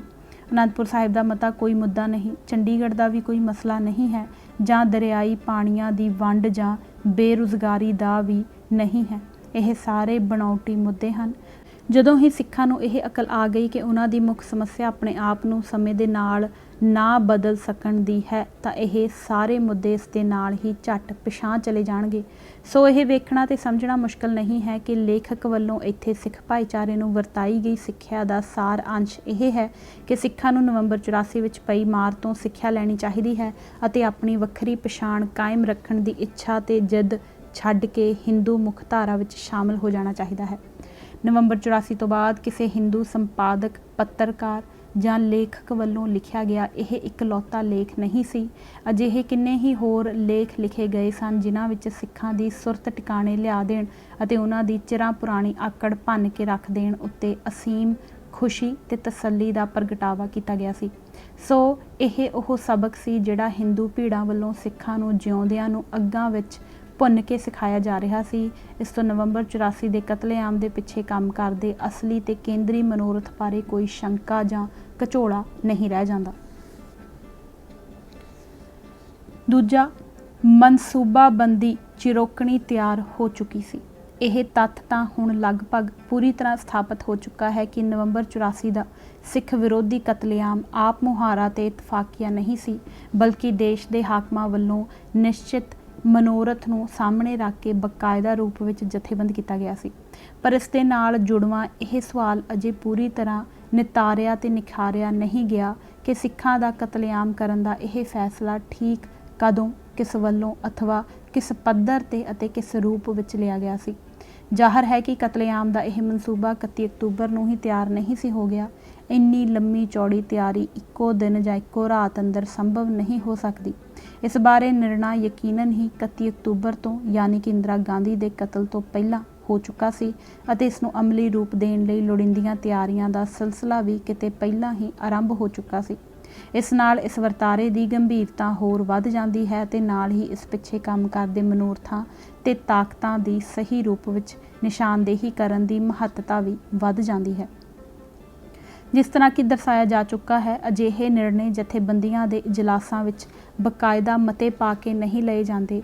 ਇਹ ਹਮੇਸ਼ਾ ਓਲੇ ਵਿੱਚ ਅਤੇ ਥੋੜ੍ਹੇ ਜਿਹੇ ਤੇ ਖਾਸੋ ਖਾਸ ਵਿਅਕਤੀਆਂ ਦੀ ਜੁੰਡਲੀ ਵੱਲੋਂ ਹੀ ਲਏ ਜਾਂਦੇ ਹਨ, ਜਿਨ੍ਹਾਂ ਨੂੰ ਹੇਠਾਂ ਬੇਹੱਦ ਲੁਕਵੇਂ ਤੇ ਗੁਪਤ ਰੂਪਾਂ ਵਿੱਚ ਪਹੁੰਚਾਇਆ ਜਾਂਦਾ ਹੈ, ਜਿਸ ਦੇ ਵਾਸਤੇ ਆਮ ਕਰਕੇ ਇਸ਼ਾਰਿਆਂ ਤੇ ਗੁਪਤ ਭਾਸ਼ਾ ਦਾ ਇਸਤੇਮਾਲ ਕੀਤਾ ਜਾਂਦਾ ਹੈ। ਇਸ ਗੱਲ ਨੂੰ ਜਰਮਨੀ ਅੰਦਰ ਹਿਟਲਰ ਦੁਆਰਾ ਅਪਣਾਏ ਗਏ ਤਰੀਕਾਕਾਰ ਦੀ ਉਦਾਹਰਨ ਨਾਲ ਵੱਧ ਠੀਕ ਤਰ੍ਹਾਂ ਸਮਝਾਇਆ ਜਾ ਸਕਦਾ ਹੈ।